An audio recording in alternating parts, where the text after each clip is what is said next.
Okay. Hello, welcome to the Analyzing Game, the What's of Kickoff workshop. We've got a bunch of people here who know a lot about analyzing games, so let's just get right into it with some introductions. Hey everyone, I'm Karthik. I've been doing first for a while. I was the lead mentor for Team 1114 from 2004 to 2016. That time we won some stuff. It was pretty cool. I always focus on strategy and strategic design. So at Kickoff, that's kind of like, you know, what I love, and it's like breaking down the game and like trying to figure out what to do. And the whole concept of strategic design, which is, forget about designing your robot, but figuring out what your robot wants to do and optimizing yourself and your robot's abilities based on the game and trying to maximize all that sort of stuff. In my day job, there's some boring stuff there on the slide. I used to design all the games for Vex. So from every Vex game played from 2006 to 2018, I was either the primary or one of the lead designers of. And now I work for First Canada, just kind of helping with the digital season this year and what virtual programs are going to be like, and also, strategy and analytics, all the good stuff. Hey there, I'm Adam Hurd. Also been doing First Forever, not quite as long as Karthik. Bulk of my time, I was the lead mentor for 973, did that for 12 years. My family and I moved up to the Bay Area, I guess about 2 years ago now, and I've been with 2D4 and then now also 2135 in that time.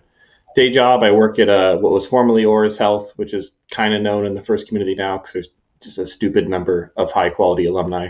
And now it's Johnson & Johnson Robotic and Digital Solutions, mechanical engineering manager there. Really cool robot stuff. One day it'll be public. Excited to share that with the world when we get there.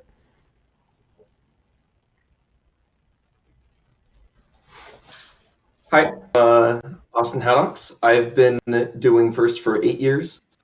I started a student with 2085 and mentored them for 2 years after I graduated. I moved and worked with 6 and 78, scouting and strategy mechanical mentor. I focus mainly on game and robot analysis during competition. And I'm doing statistics and economics at UC Davis, and I work as a senior analyst at North Bay School Insurance Authority.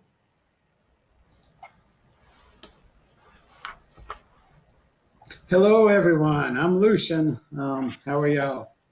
I'm the Robonauts head coach. I've been around the Robonauts for over 2 decades. Let's do it that way.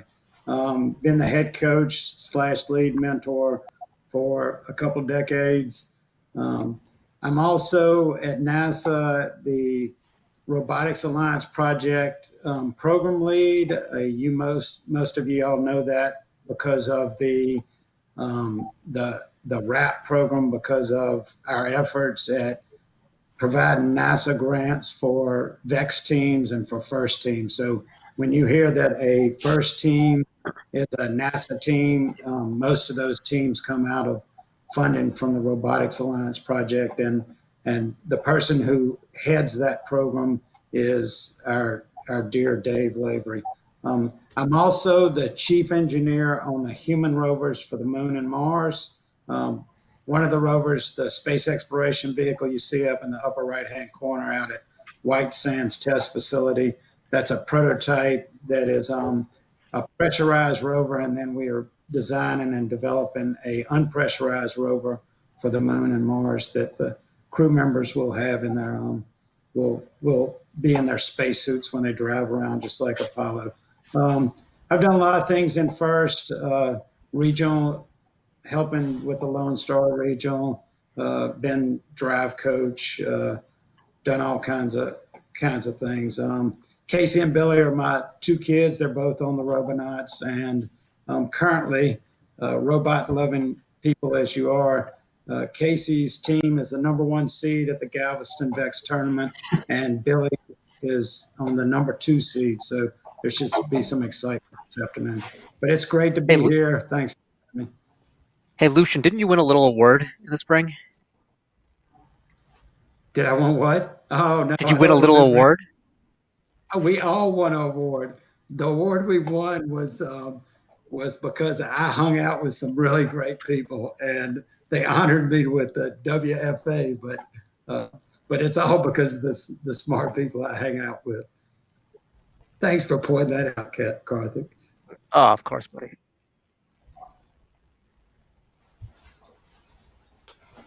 Alrighty. And then I'm Kevin. I'm the moderator for this workshop. 4 years in first. You'll have to forgive me. I was not alive when most of these people started. I have 2 years in FTC and I'm a Thanks. 1678 student for another 2 years. And currently I am the on backend leadership, which just means I'm in charge of making the server serve things. So moving forward into the content of the workshops, Lucian's going to run us through quickly the 118 process before and in the days following kickoff, and then we're going to go into some more free-form discussion on the subject. So turning it over to Lucian. Thanks, Tim. Yeah, just real quickly, we have a kickoff weekend that is like everyone else, and I've done this presentation before, and I just want to quickly go through it and just kind of share with everyone that we kind of the thing that I really like about our kickoff weekend is that we make it really family oriented. Okay, Kevin, let's do a rapid fire of this presentation. So we have 4 goals, and we try to touch on all 4 of those goals during our weekend. That's basically educating the students and mentors in engineering, the community. Competitive team is all about our robot wheel list by the end of the week, and that grow and nurture the Robonauts family. I think we do a really good job. Next. At the end of the weekend, we're striving to generate this picture over here on the left of our robot wheel, and that's our goal by the end of summer. And on Friday afternoon, the whole team gets together. We clean up the facility. We get ready for all of our families and guests to come in. And then that Friday night, the alumni, who a lot of them are off for college, they come in and we go to a local restaurant and we all hang out together. And that's the mentors and the alumni. And then on Saturday, like all of you, we watched the kickoff from New Hampshire, and here are a couple pictures of the team watching it. So that is the team. Those are parents. Those are kids that are the siblings of the team. And okay, next. And then on Saturday, as soon as we finish with the kickoff, we go into a workout. So we configure the facility for our strategy meetings, and the students go off and have lunch, start strategizing, and mentors do the same. So there's our facility ready to go for our rules review, and we start on our rules review. And this is, I have to give a nod out to Karthik. We really do a lot of what Karthik talks about in his strategy session that he had at championships years and years ago. But that bottom line is key: read the rules, know the rules. And then we just analyze. That's the game analysis. Next. And then we do some spreadsheets that we create. And then right after we do that, before we break for the day, we do a robot can list, everything that a robot can do. Next. And then we have the alumni. Oh, there's our robot can list from this last year. And next. And then we have alumni wisdom. We have the alumni from last year. The seniors from last year come in and talk about which kind of share with the team as to maybe the things that they wish they would have done. They read a senior letter, and it's pretty cool atmosphere because they're really attached to the team, but they're off at college. Next. And that's the team. That's them standing up in front of the team. Next. And then we go off, mentors go off and have a mentor dinner, just hang out together. And this is where we define who are going to be the core mentors and support mentors. Next. All day Saturday, our parents have peeled off, made a Home Depot run, and started doing the field build. and just click through those slides. And those are just a couple pictures of parents doing their thing. And then they continue that on Sunday. And when we walk in on Sunday at 1 o'clock, we start sharing our thoughts. So the students and mentors have gone off, thought about the game, and they're like, oh, I think this is important. Just click through the next couple slides, please, Kev. And then we do the game analysis, and there you see the students talking game analysis there. And then we get into this is a really tough couple of hours where we do our Robonauts robot wheel list that eventually shows up on that board. A lot of things are really easy on the board, and then some of the things like this year, they go underneath the control panel or the spinner. That was contentious. And there were some other, where to shoot from was contentious. And I will say whether you score accurately in the 3-point versus just pour them into the 2-point was pretty contentious. And then that's about it. So there's our robot wheel, and it gets transformed into that board right there. And then we're done. Thanks, Kevin. Alrighty. So now, do people have any just general comments on other than Lucian? Because obviously, I think he has refined a lot what his thoughts on what 118 does. But other people have thoughts on how 118 process and any differences that you do.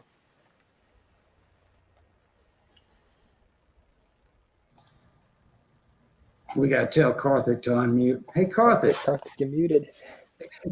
You win the award if you unmute. Hey, guess what?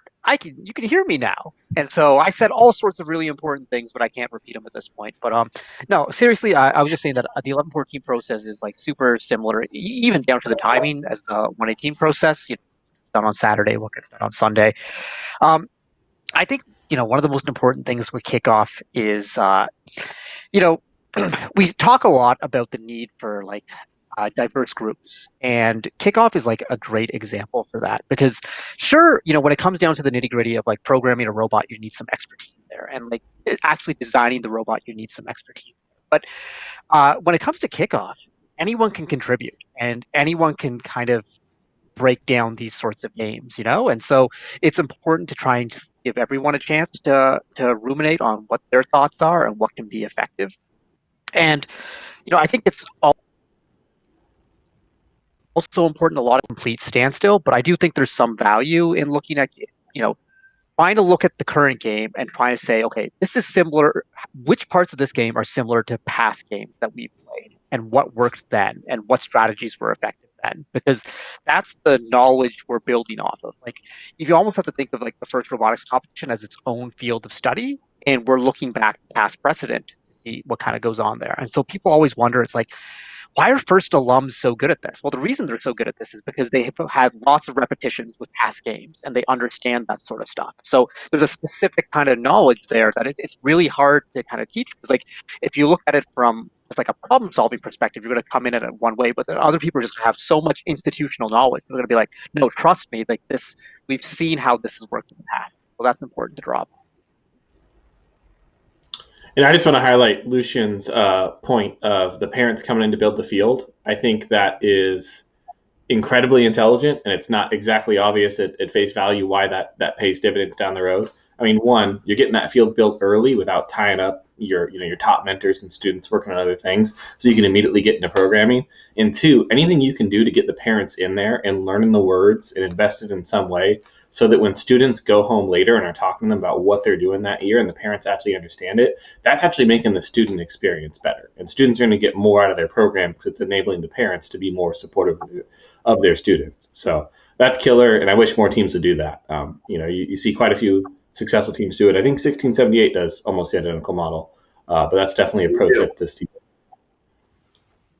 Yeah, I also want to comment on the fact that you allow every person to speak, and you almost force every person to give their thoughts, because a lot of people, especially if they don't have a vast experience in first, they don't think that they have, I guess, the right to speak, but anyone has the ability to come up with the right idea.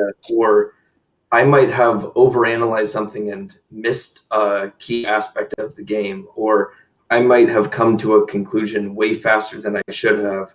And sometimes it's the people that don't rush to conclusions and don't hyperanalyze that come up with the best solutions. So I think basically telling people, hey, it's your turn to talk, gives them a much better uh, chance of feeling that their voices are heard.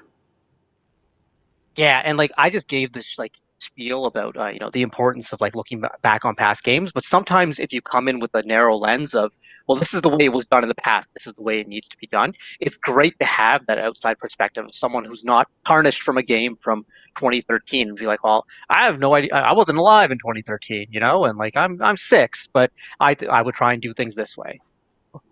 And It's speaking of that diversity of 2013, thought and diversity. Pardon? a great example of this exact principle is I think a lot of firsters in 2013 on kickoff day immediately ruled out full court shooting. I certainly did. I was like, Yeah. maybe we should test it, play with it, but like that's way too hard and it's not going to work well. And that's actually in line with a lot of the presentations that are given about like, go simple, do things you've seen before, stay within your limits. But someone who doesn't have that experience might come in and say, well, like, it's not illegal. Like, it seems like we could do it. Why don't we try it? And there were, quite a few teams that were successful with that strategy that year. And then the flip side is you look at the 2020 game is you had a generation of mentors who grew up on the 2013 game. And so they were like, oh, we can't miss full court shooting this time around. We got to figure this out. And even as like the math and the physics were telling them, it's like, this shot might not be the most viable at this point. It's like week 5. Maybe we should be working on something else. Like, no, we need to get that full court shot. We don't want to be left behind like we were in 2013. So yeah, at some point you've got to trust the history, but at other points you have to trust what's in front of you. And like trying to make that decision, like that's not necessarily a kickoff day decision as we're talking about, but it is something that's interesting to think about. Kind of going off of the historical perspective here, a question from the chat is how has your kickoff process and how you analyze the game changed over the years? So obviously, a lot of people have been comparing like past game, talking about how they compare past games to current games. So how has just the progression of time or various games changed how you analyze the game? I think on a level. Go ahead, Austin. Go ahead, man. Okay. No. I think that the dynamic of dynamic of games has changed drastically in the last few years, and so the game design where they have 2 completely separate tasks is core to games now compared to when and clearly when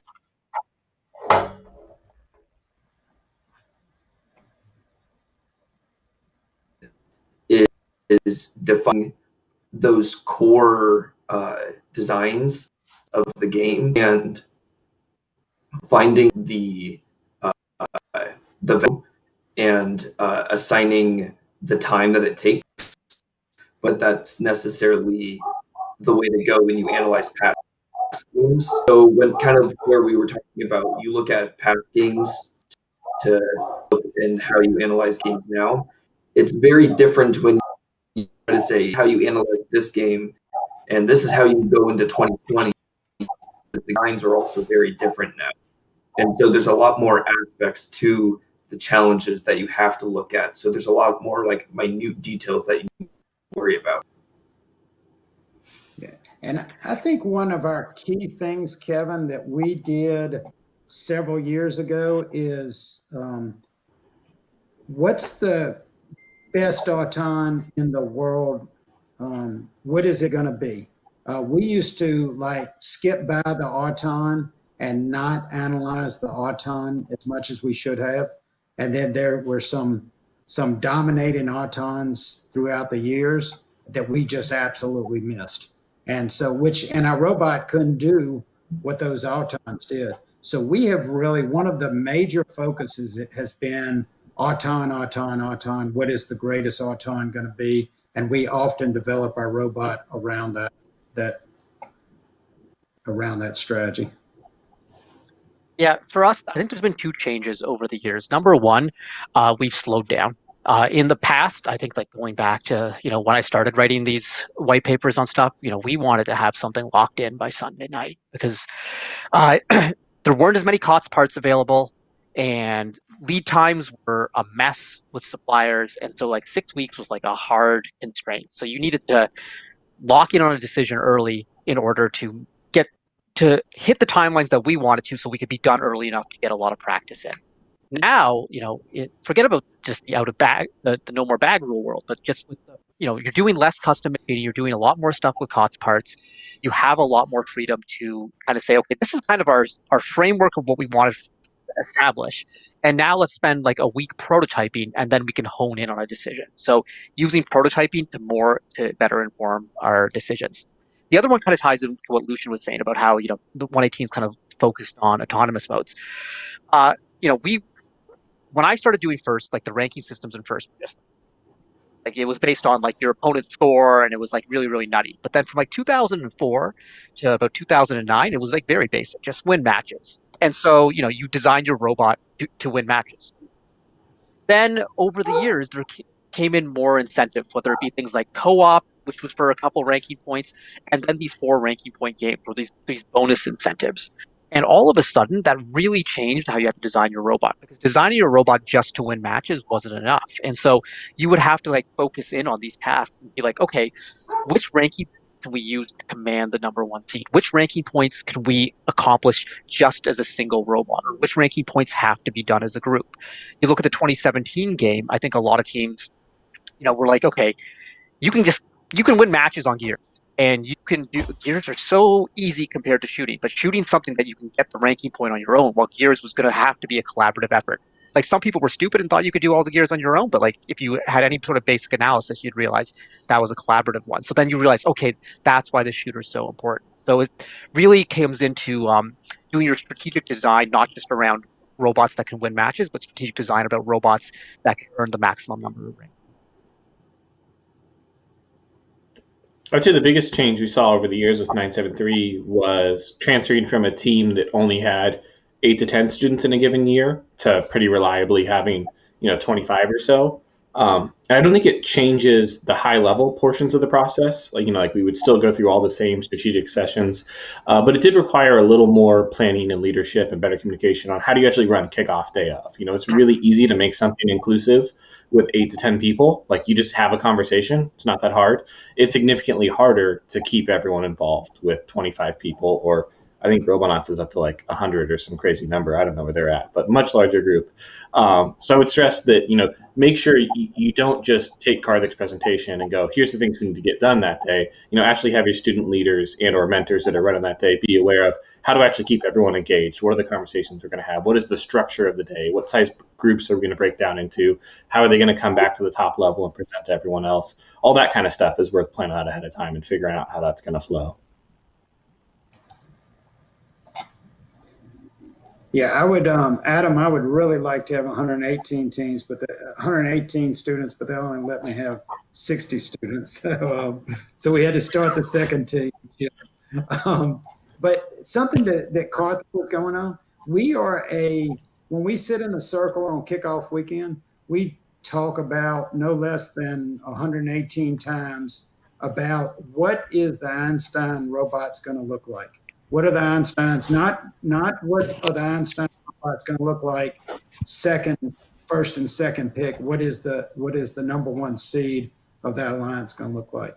And that feeds back into trying to be the number 1 seed at other events. And we're not looking to go into the first event with a 95% robot. We say, strategy-wise, we believe that if we go into our first regional or district event at 80% robot, 80% strategy, and 80% driver performance, we have a good chance to win that district. And then we try to up those levels to 95% plus as we go through the year.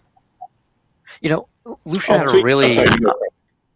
Yeah, a really good point there because he's talking about like they spend a lot of time trying to visualize what that Einstein robot looks like.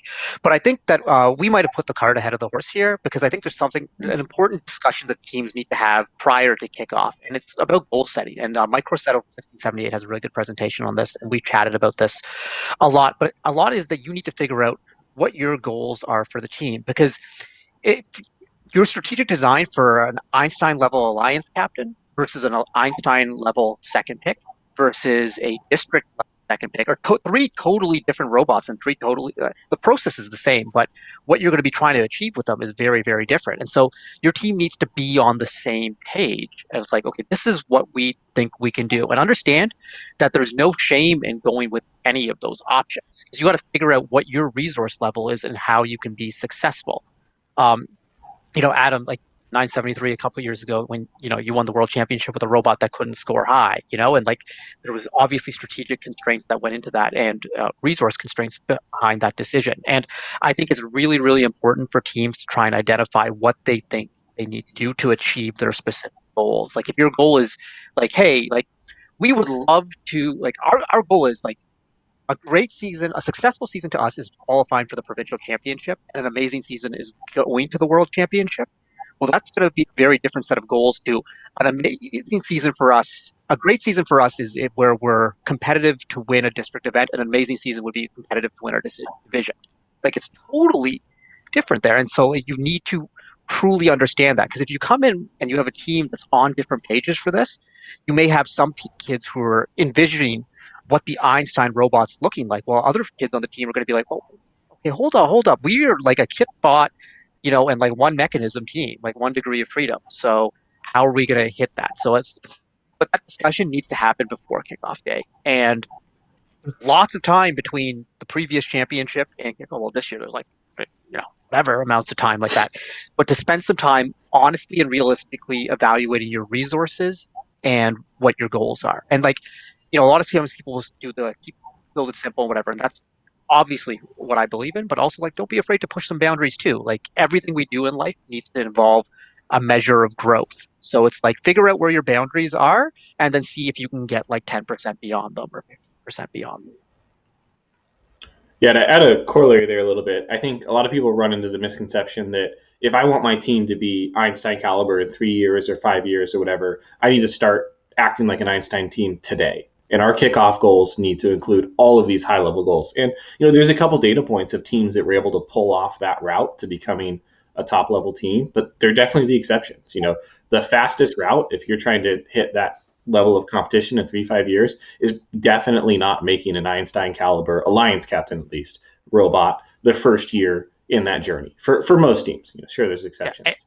And like it's right there, Adam, because it's like teams think that they have to start acting like an Einstein team. Well, it's like you don't necessarily have to start building an Einstein robot, but you act like an Einstein level team by setting reasonable goals and having a clear and focused strategic plan, because that's the commonality between the Einstein teams.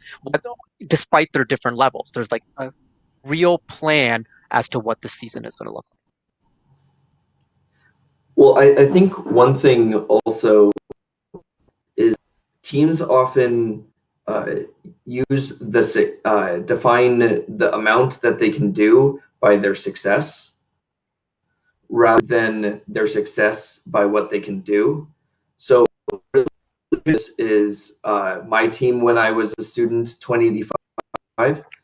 We were final in 2014 and 2015, and we did so by being and using the KOP drive base and building a simple elevator in 2015 and making sure that nothing ever breaks. Teams were very different, so it's a little different now, but we then in 20 said, well, we were the fourth pick on, we want to be finalists on our field. That's our goal. So now we need to build a robot that is going to be that robot on that field. And so we went much more complicated than we ever needed to, because we said, okay, this is where we were, and this is the next step of robots, and that's what we need to be, rather than saying we were at this level by competing and building these simple robots. So let's add 10% to our robot, not let's build a robot that competes 10% better. And I think that those are very different core ideas. And I think when you're trying to get to that level, it's important to keep in mind what made you successful in the first place. To add a case study to that, there was a team in 2014, I think it was their rookie year, 5136. Yep. Their entire robot was just an intake that came down and grabbed the ball. There's a whole other story here of 284 picked us number one seed of the regional when we were terrible, and if they hadn't have picked us, they would have picked this team. This team made a robot that arguably almost couldn't do anything if you want to view it through the wrong lens. Karthik and 1678 here picked that team as their fourth at the 2014 champs. Unfortunately, they didn't get a chance to play in the limbs, or fortunately, made it all the way to Einstein finals, but I'm sure Karthik can elaborate more. I'm confident they could have been played, wouldn't have slowed down the alliance at all, and would have done great on the field if so, with a robot that was just stupid simple. Yeah, and like they differentiated themselves, with because they also had a goalie pole. And so one of the reasons about taking them is taking them off the board. That's just one less goalie pole that was available in the division, And so it was that little piece of differentiation, and they were able to create something like that because they had built so simple, so they had the resources available for that. And like every year, a championship, like these second round picks that help win the championship for alliances, are based on that degree of simplicity and just like they can do something. Like my favorite one for us is in 2012, 11, 14, 2056, we picked Team 4334 out of Calgary. That robot was just like literally this wide. It was just super small. It could pick up 3 balls and shuttle them across the field, put them in the low goal. But by building so small, they were the perfect partner to balance with other teams. They didn't take up much space on the bridge. And realistically, the only way that 1114 and 2056 were going to triple balance together was with a robot that small. And so they were just this. It was like it's like they were built for us, and like their lead high school student at that point, like, that's what his whole plan was. He was like, okay, like we think we could be a real good, like we can win the rookie all-star award because that's like a culture-based award and we can sell the judges on that. And then if we get the championship, we want to be able to pair up with 2 of the best teams in the world. So what can we do to make them better? And that was their whole plan. And it was a great season. And like, in all honesty, like probably should have won a championship.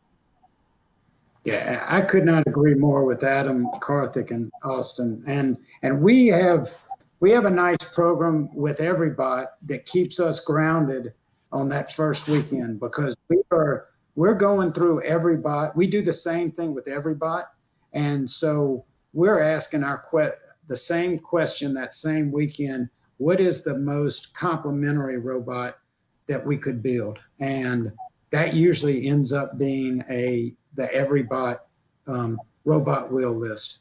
Being you don't have to go underneath the spinner. We had a debate whether we should shoot high or not, but we thought it was so important to have Everybot load up the ball so you could get the next stage. So that's kind of how Everybot. So it's so I couldn't agree more with those guys that you definitely have to set your goals before the season starts as to what you desire to do. Going off of like Everybot also bringing in like Robot in 3 days teams, how much should teams be looking at Robot in 3 days and Everybot? Obviously, Everybot comes out a little later, but how much should teams be looking at that on kickoff weekend and going into like week 1? I think you should take every bit of data that's out there. Be mature about it and don't overreact to certain things and say, I saw this, therefore that. Inarguably, we need to copy it. But I mean, that's in one way, it's a giant extension of your own prototyping, if you just want to view it that way. And another way, obviously, it's these independent teams running their own strategies, and you can vet a lot of things looking at that. But yeah, take all the data you can for sure.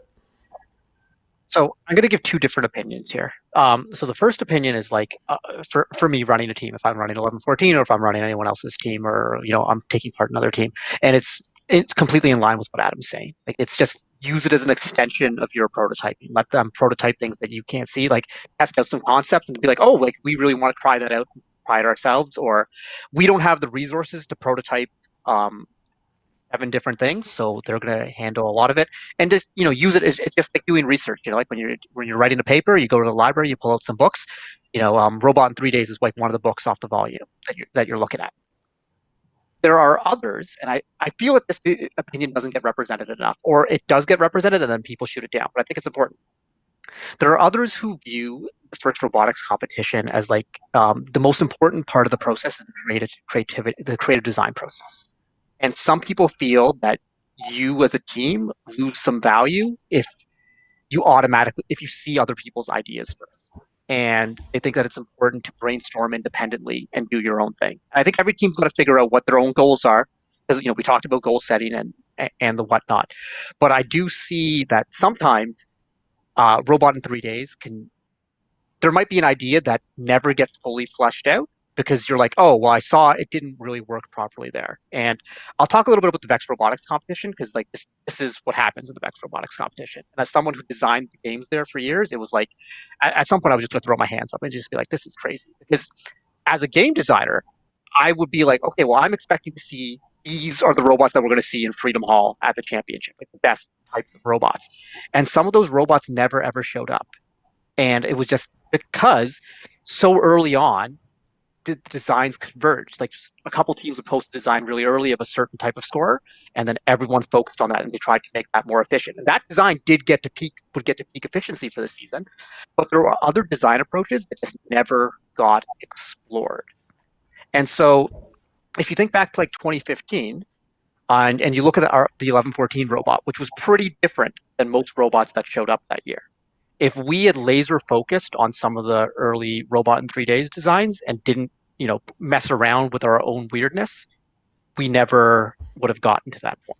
In 2008, the best 1114 robot ever. If there was robot in 3 days back then, it would not have had a design like ours. And we could have just passed up on that and just made a normal elevator or whatever.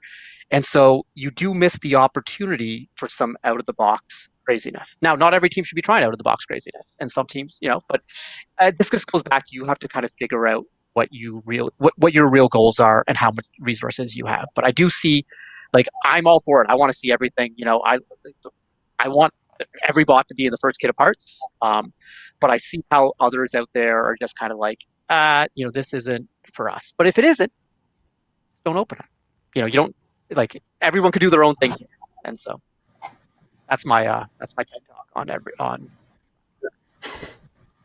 I think you can go, Lucian. Oh, thanks, Austin. I think the Robonauts treat it more like Adam thinks of it, as it is a resource, but don't bring 40 gallons of ice cream into the facility on kickoff weekend, because everybody's going to eat all of the ice cream and they're all going to get sick. So don't just focus on robot in 3 days or every bot or other things. And one of the key things I think you need to understand about the Robonauts reveal video and all these other videos that get taken is, if the video is not better than the robot, then the people have failed at making the video. So when you see a robot in 3 days that's super accurate, you can't just say, oh, I saw it on the internet, they made 5 out of 5.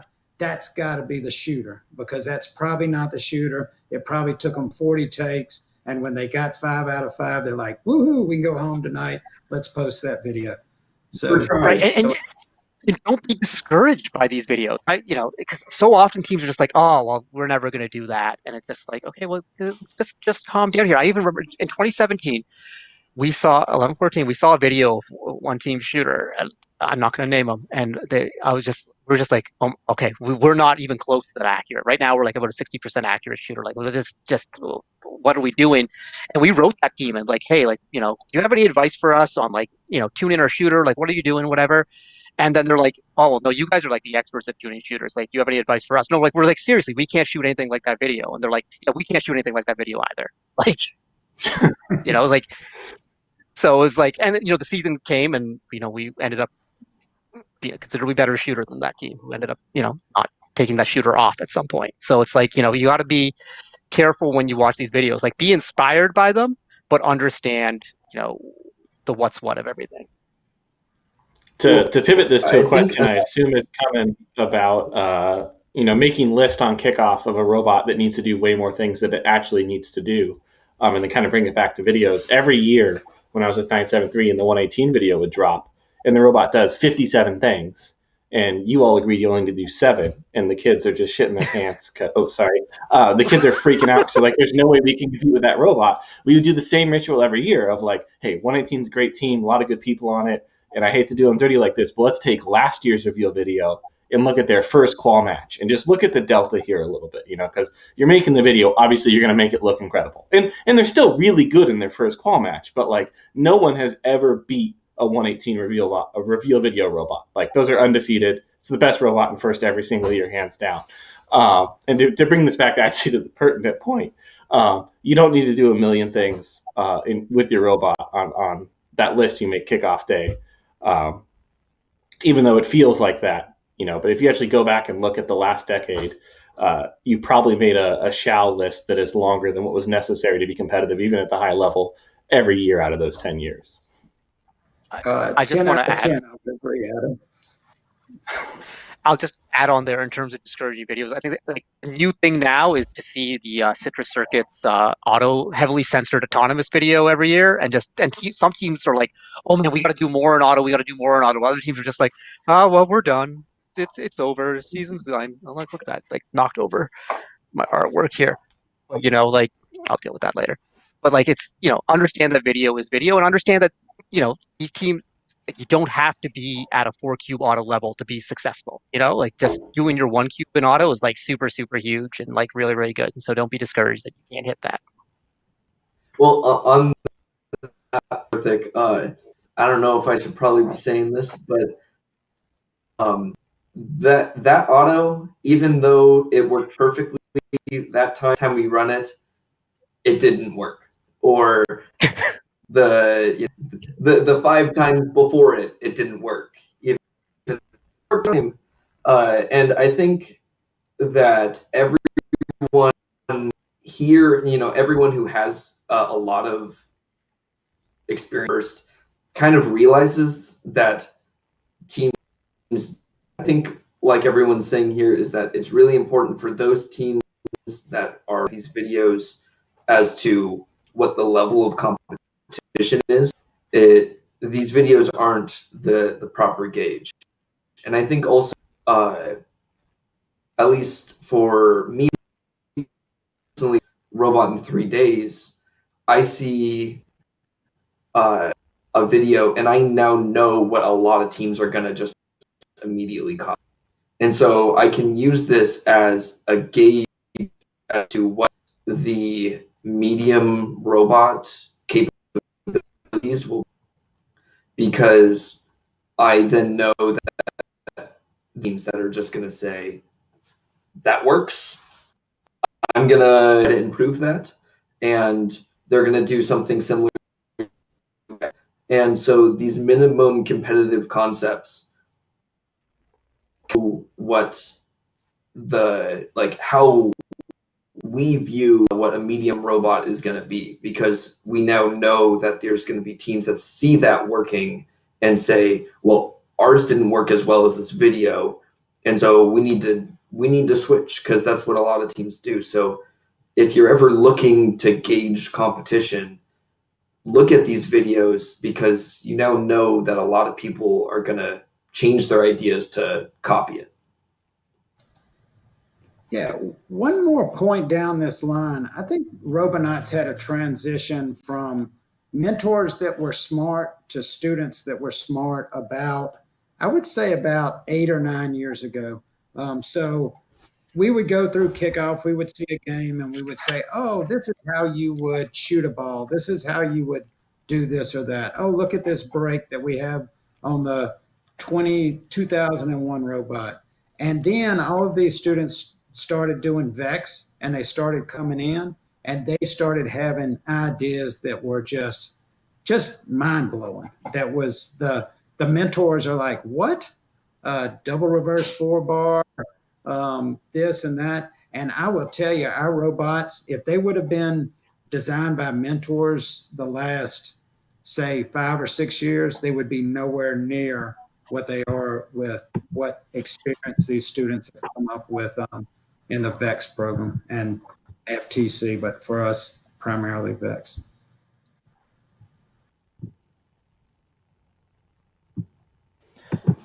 Yeah, so it looks like we've kind of finished our topic on the Robot in 3 Days team.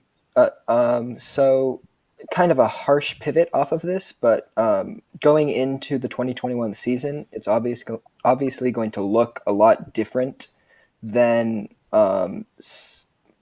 basically any season past, just because of the unique circumstances.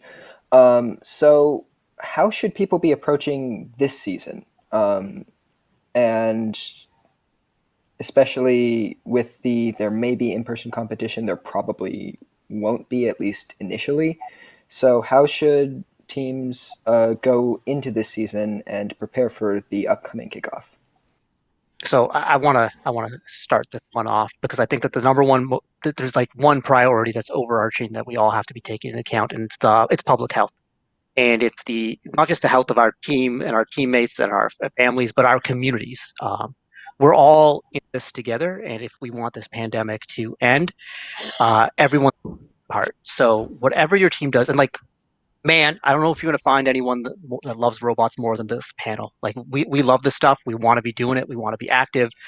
We want to be engaging with our teammates. We want to, be right in there, building robots and whatever. But we just all need to dial it back and really follow like the top public health officials in our communities and follow their guidance. And so if it means that we can't do everything that we want to do, that's what we're going to have to do. And, First has done a great job of coming up with a bunch of virtual options for teams this year, with like infinite recharge at home, the game design challenge, which I mean, like if you love breaking out a game at kickoff, game design challenge is like the reverse of it. You're going to have to design a game that's going to be broken down by others, and the innovation challenge presented by Qualcomm. This is like all good stuff that can be done virtually.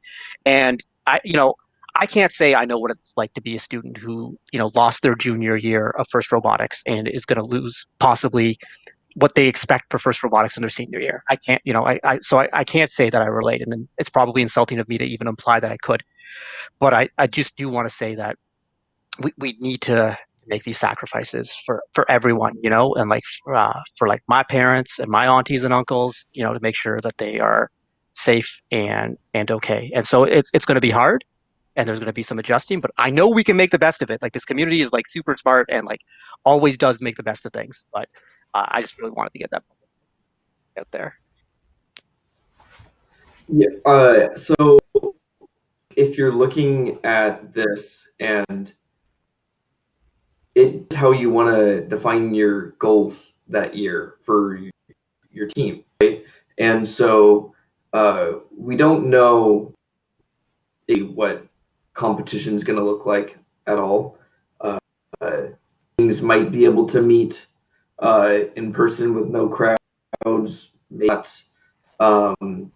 And so I want to think similar to my rules for when we got rid of back, where whatever you think you can do, you're doing less. So if you think, yeah, because I have time, I'm going to be able to add mechanisms, or I'm going to be able to be a little bit more complicated, realistically, you can't. And so similar to this, where I'm stuck at home, I'm going to have extra time in CAD, I'm going to be able to do all these awesome mechanisms. No, you can't. So from a different perspective, instead of from a public health perspective, that's priority number one. But from just even a, you don't want to overcome things beyond what you can realistically do. That being said, you could also use this time knowing that this is an e-reason to try things. And if you want to use this as almost a learning, I think a really good opportunity where you can things that you really don't have experience with, so you can get that. Try to almost treat this as a long off season and try to just get the most out of working with the robots as you can. Real quick, I would like to double what Karthik said. So to everyone who's out there, there's different situations in different states and different countries. Texas is different than Canada, is different than Michigan. But everyone, and I'm gonna be Father Junkin here for a second and say, look, students and mentor, let me say it to mentors and students. The leadership on your team, the mentors are trying to juggle a lot of difficult things, keep everybody safe, have a satisfying year. Don't go against their dictates. And I call it dictates specifically as to they're making the rules and you need to follow the rules. You don't need to be sneaking off and being like, oh, they don't know what they're talking about. No, we don't know exactly what we're talking about, but we're being uber conservative to try to keep the team healthy and try to do our obligation to the country, to keep the highest priority, and that's that every family member goes home to their family nice and healthy at the end of the day. So I would double and triple what these guys are saying. And with that said, I'll say one more thing. The Robonauts attitude is that we are trying to use all of this online resources and the like to make our team better for things that will last forever. Like we did rookie interviews this year, all online.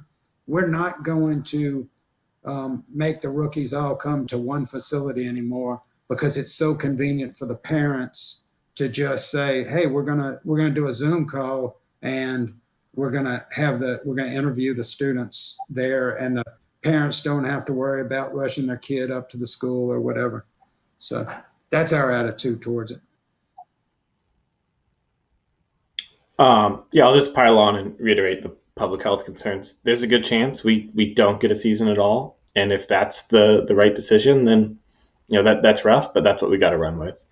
If you're in one of the states or areas that will get to compete, I guess the practical advice I would give is teams usually chronically under practice, under tune, under program. Resist the temptation to say we've got more time and make a new robot, and just take the robot you have, practice it, do a better autonomous, maybe make your intake a little better or something that's in place on that. But I would not re-architect it or make new systems or machine a lot of parts. I would just practice and program and practice that skill set, and that'll carry over for years forward for sure.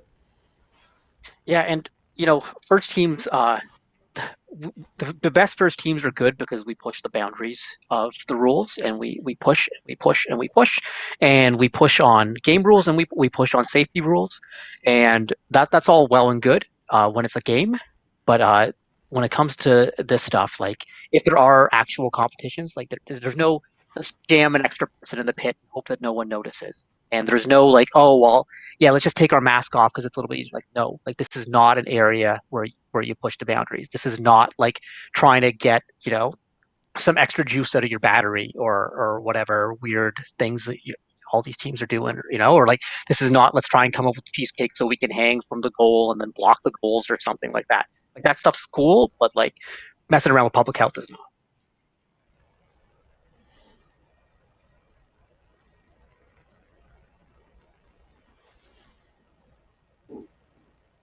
Yeah.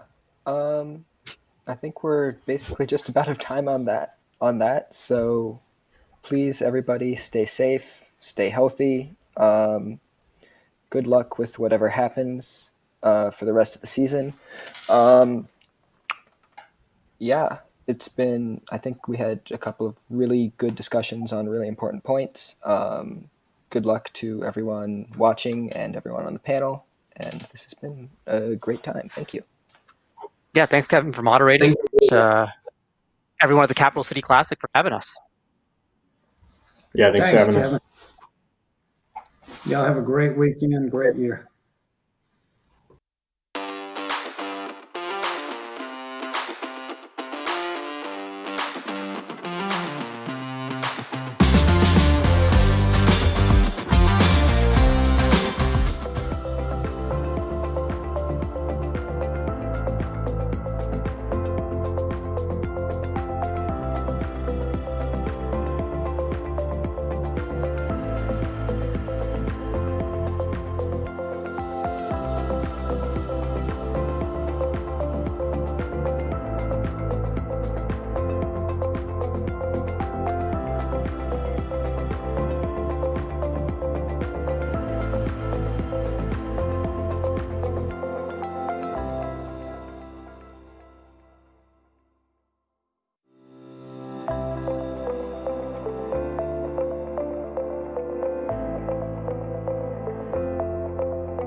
Ludi, you're up.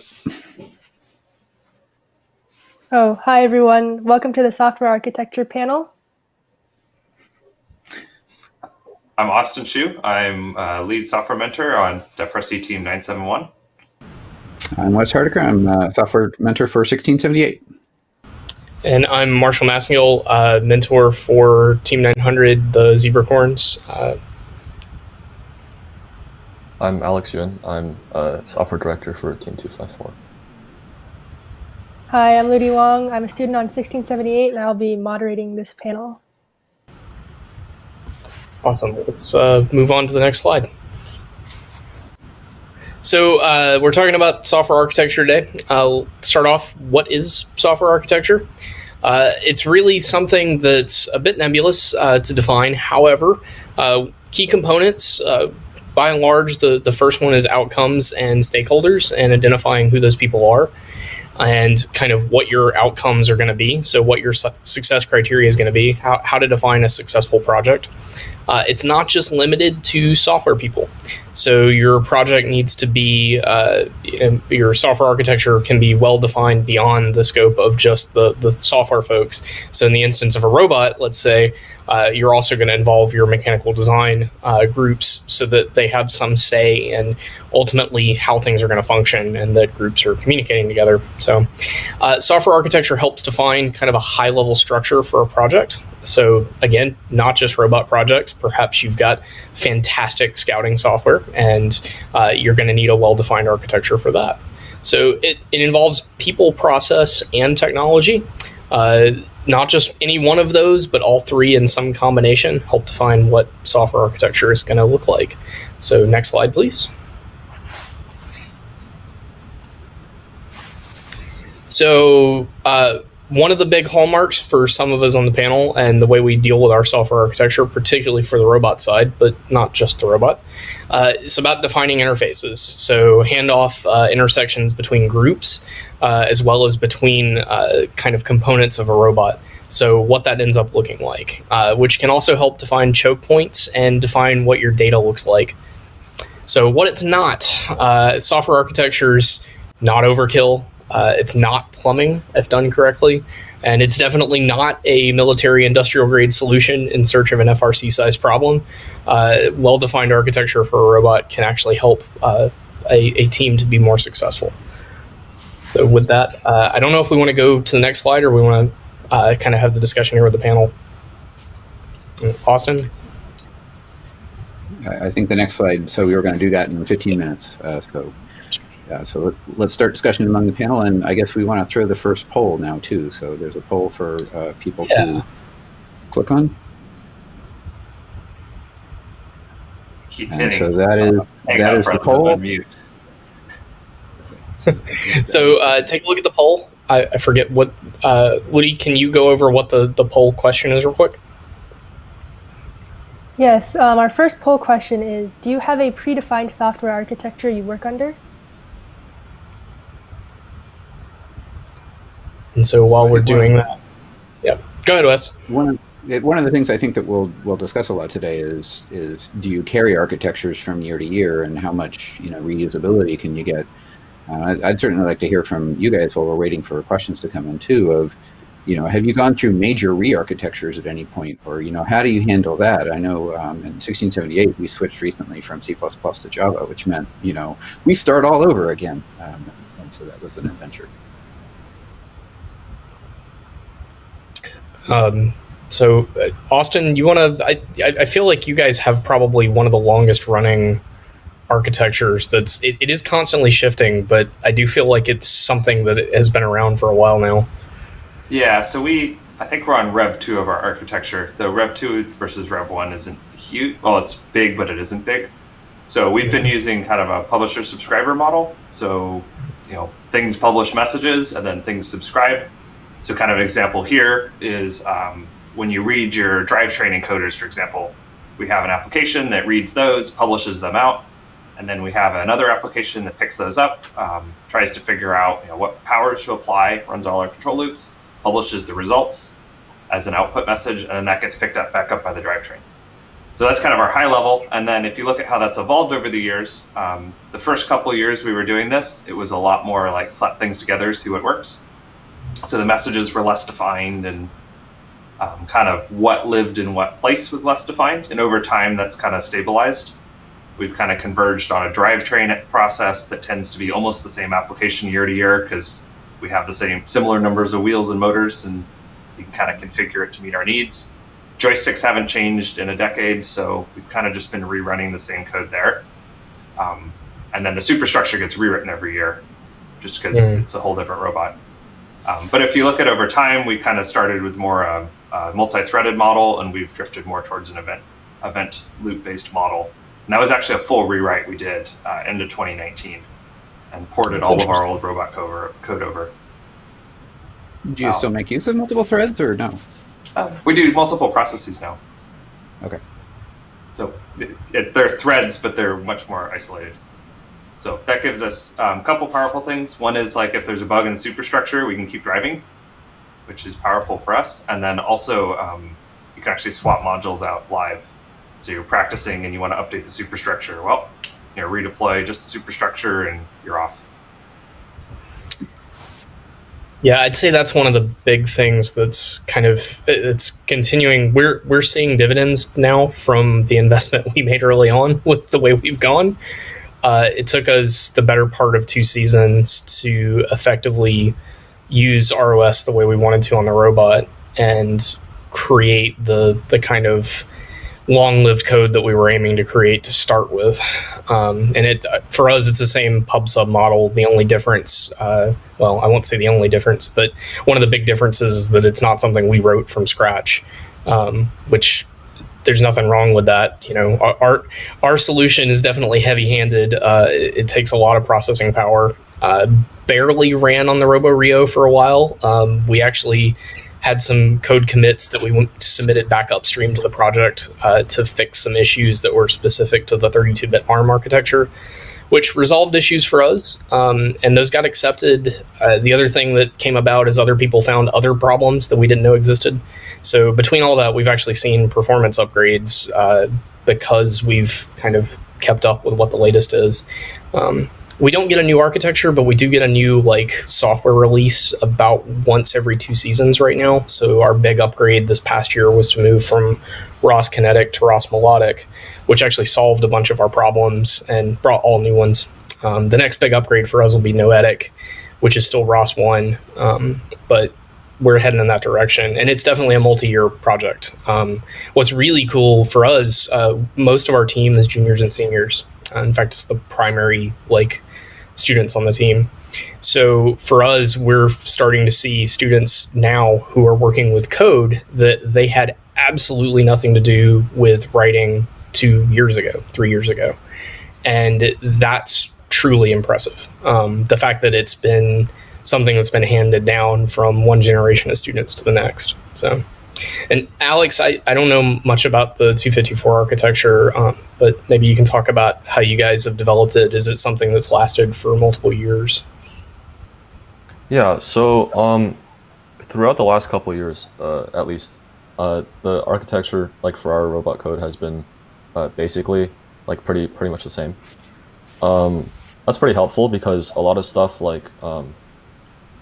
a lot of the handoff points are the same, right? So if we use different autonomous controllers, we can kind of just plug them in, right?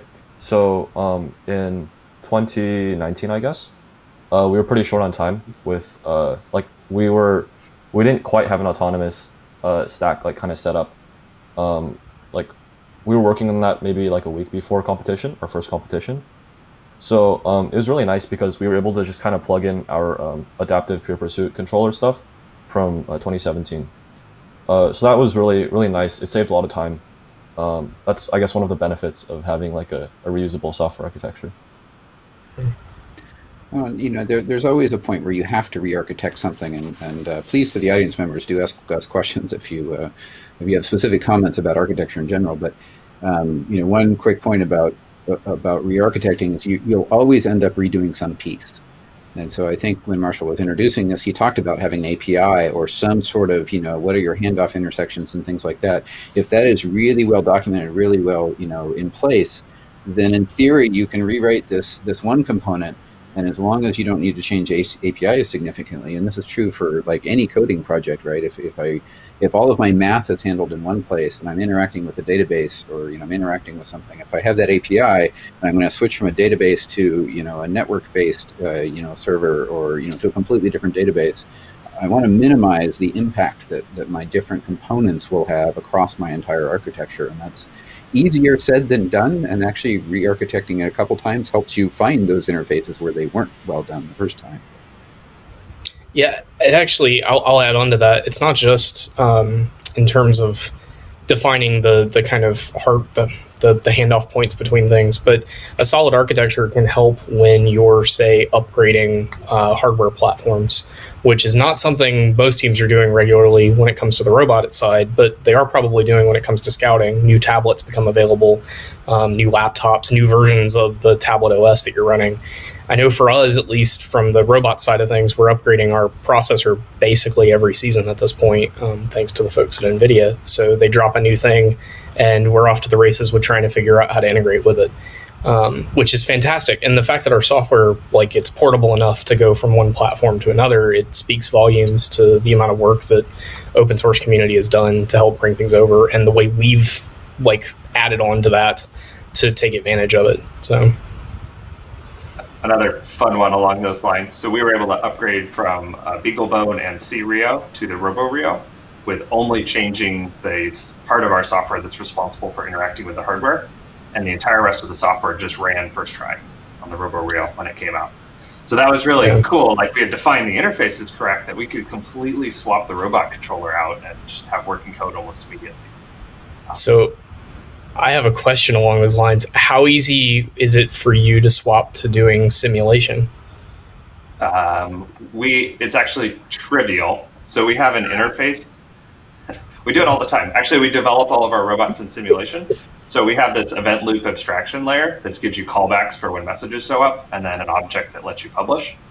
And we're able to use that, and we have both a simulated implementation of that and a real one. So we build up a little simulated robot model, hook it up to our process, and then just let it rip and see what happens. And that lets us do some pretty cool testing, so that when we switched out the entire bottom layer of our stack about a year ago, we just reran all the tests, and when they all passed, it just worked on a robot. That's awesome. The tests are pretty key here for trying to make sure that you can preserve behavior across the evolution of your software.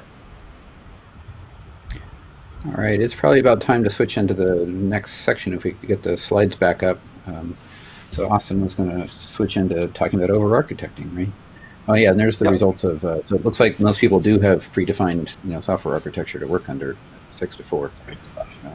And that's a good thing, so I aim for that. So. Other direction. There we go. The poll was independent. So talked about kind of laying out what architecture is, but I think it's worth talking about kind of what architecture isn't and how to not let it become too big. So this is kind of one of my favorite quotes. I don't care for simplicity on this side of the complexity, but I really do like simplicity on the other side of complexity. So what is good over-architecture? Good architecture should get out of the way. It shouldn't be, I got to type in 50 call sites in order to make this button go move something.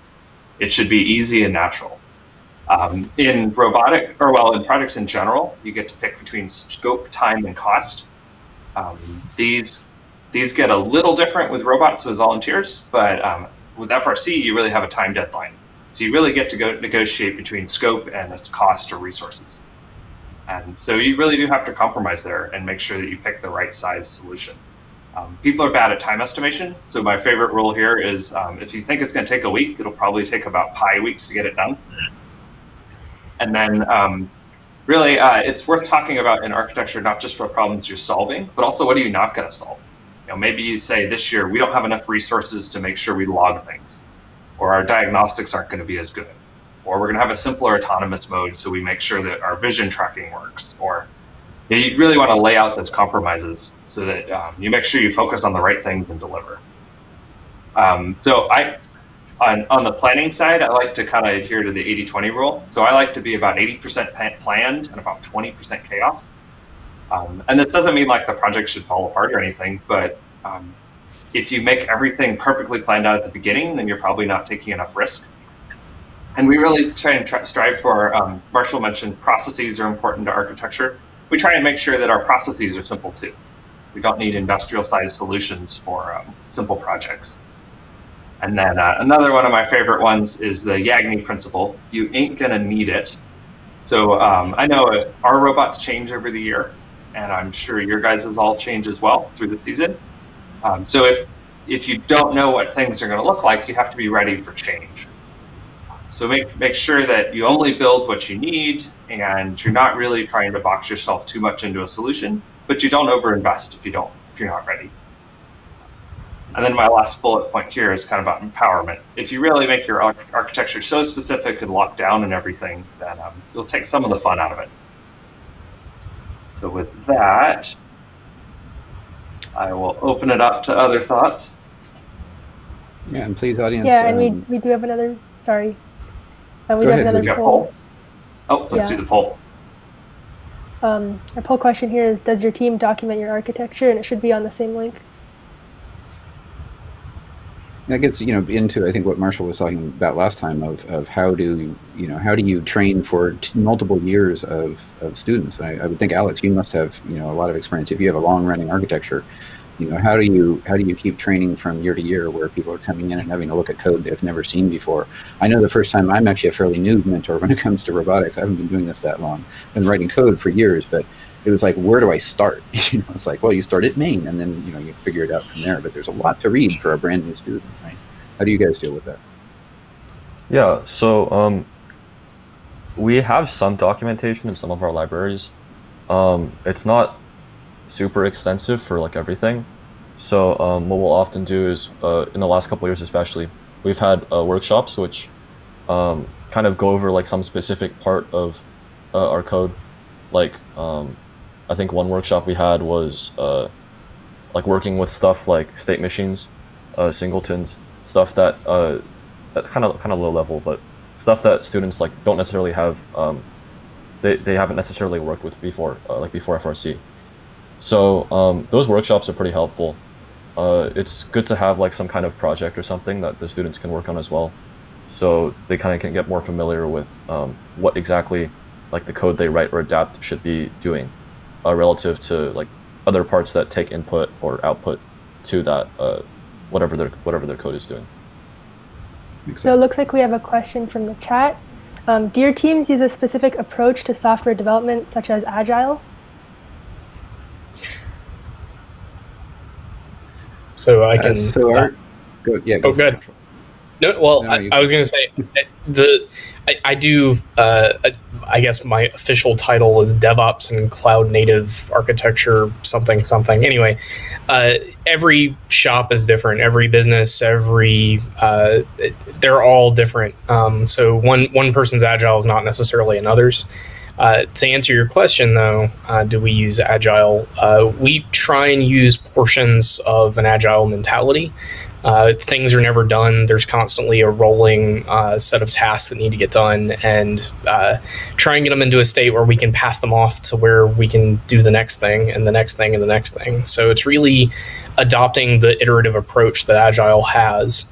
And I think the best teams don't just do this with software; they do it with hardware too. In fact, 1678. So Wes, you've probably seen this, and I suspect all three of you folks. I'm floored that I'm on this panel with you. But I suspect all of you have the same kind of mentality when it comes to the rest of the stuff you're doing. It's not just the software architecture; it's all of it. So you iterate and iterate and iterate, and then every time you encounter a failure, every time you have an issue, you open up a bug report, or you make note of it somehow, track it in some capacity, and then resolve it and move on to the next one. So. Yeah, our and we have multiple software teams, and you're right. I think every team, even within our larger team, does a different way of handling things. And yeah, we have, almost all of them have some sort of backlog of here's the things they have to do. And the important part of that is prioritization, right?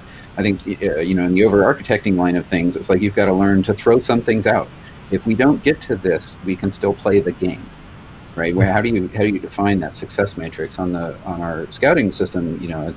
It's very well divided into 2-week code sprints, and with a backlog of stuff that's reviewed, and stuff that's assigned, people work in teams.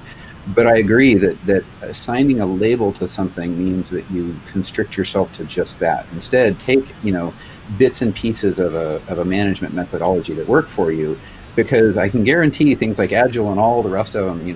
There's been a number of, what was the one with 2 people always working together? That was huge for a good number of years too. But programming. Yeah, there we go. Extreme programming was one of them. Extreme Yeah, programming. Thank you. Yeah, I mean, there's these trends, right? I can guarantee that none of them were designed to 6 to 8 week projects, right? Which is, robot FRC is like, you have such a short time frame that these other things are really designing for quarter long projects, in the business world. So take the pieces that work for you and be willing to throw them out, year to year, and refigure out what's best for your model. I really like your point about prioritization, Wes. I think that's the key here. The parts of Agile that we use is essentially trying to make sure that we're quick to change. We're trying to figure out what's the most important thing to get the robot up and running and move the project forwards, and kind of keeping track of those kind of blocks of work, not in huge levels of detail. Most of this ends up in people's heads or in a spreadsheet when we start to get worried enough that we have to write it down. But kind of keeping track of the priorities of work, making sure that the most important things are being done first, and our best resources are on the most risky things, and then just continuing to check in and make sure that we keep that holding. Also, if I can poke you about one of your bullets on your slide, can you talk more about the 80-20 rule, and how does that play out over, say the 6 to 8 weeks? Is it 80-20 from the beginning to the end? For me, there's always a whole lot more chaos in the beginning. It's like 80% chaos, first week, and then you sort of swing the other way. How do you handle the 20% chaos toward the end of the as you're getting close to the competitions? Yeah. Well, that's where people they'll start to rally together when they see that things like, oh shoot, we're super close, let's get this over the line. That kind of creates a little bit of excitement sometimes. With some students don't get it and head home, but the ones who really get excited, that little bit of that excitement helps make it kind of fun and exciting. I think the thing I always worry about is if you spend too much time planning, that's almost a waste, because you could have invested that in making your project go faster. And then also too much planning can make things a little sterile. So it's never fun to plan, and it takes a lot of time. And then when you execute it, it's just kind of turning a big crank for a long time. So that's kind of where we focus there. And then when your architecture starts to converge over time, where it's a very similar patterns, that takes some of the risk out. So we're not going to have as many of the high level discussions for how to structure all of our code, because we've kind of worked that out in the off season and previous seasons. I don't know if I fully answered your thought there. So I know for us, like, that 80-20 rule comes into play. Like, I wouldn't say that we intentionally plan for chaos. It's just chaos is part of the nature of what we're doing. There's always something, like, you can't get a part delivered in time.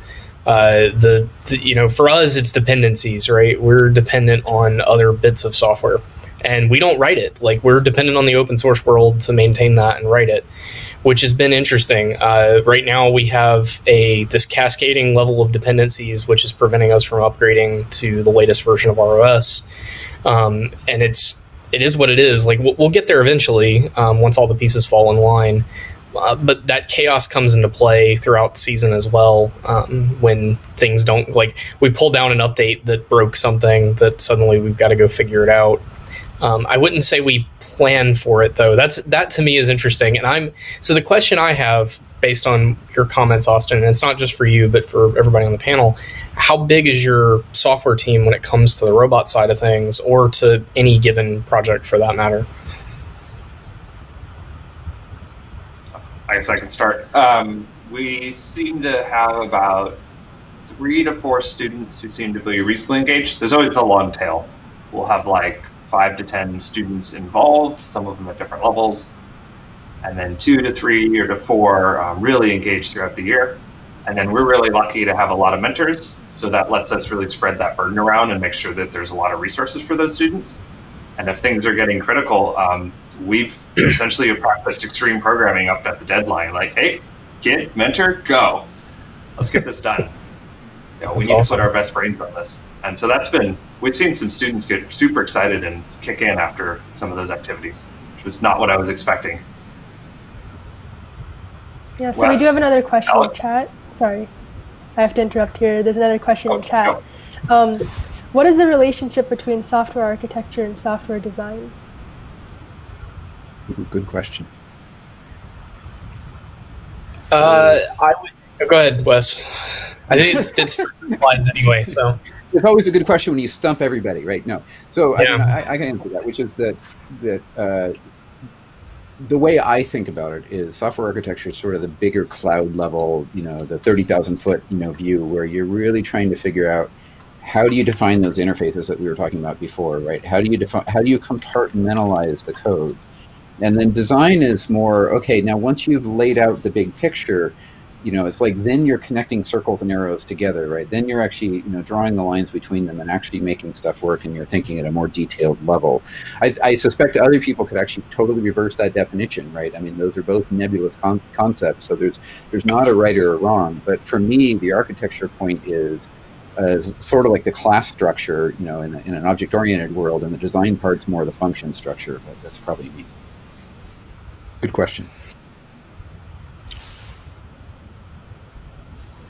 So yeah, I would agree that you can definitely reverse them. In fact, I was thinking if I were going to answer that question with an analogy, you would almost flip it when you're talking about like houses. So an architect versus a designer, and the level of detail they get into for what they're doing. But I don't think it's a wrong answer at all. Like, I think it absolutely works from the software side of things. Software is fantastic in the sense that it's not a physical construct. It's not something that has a physical component to it necessarily. So it's kind of nice to, I don't know, be able to play in that nebulous space and kind of make it up as we go, almost.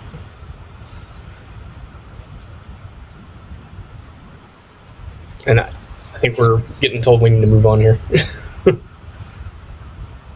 Yeah, so I think Alex is up next, right? Yeah, so if we go to the next slide. Okay, yeah, managing a project for success. So this can either be at like a larger team level, or a sub-team level, I guess. Or I guess it could be a team level, or it could be for like a specific project, I suppose. So generally, you want to have a good idea of what your management structure is before you start a project. This goes for like anything, I guess, not just software. So you'll usually have, at least in FRC, you'll usually have a couple of students leading a project with maybe a mentor or two that's kind of more knowledgeable about that subject and is available to help. It's nice to have, like from a student's perspective at least, it's nice to have like one or two mentors that are that kind of are updated like frequently on what's going on. So you don't have to brief like a mentor every time you need some assistance with like troubleshooting or something. So it's good to get that defined before you start. It's good for communication, which we'll get into in a bit. But when you're, I guess, on a lower level, within projects, it's also important to define or to figure out like how you're going to define success. I think Wes is going to talk about that in a little bit. But this is important because it kind of helps you figure out what kind of projects you need to be working on and what kind of projects maybe you don't need to be working on.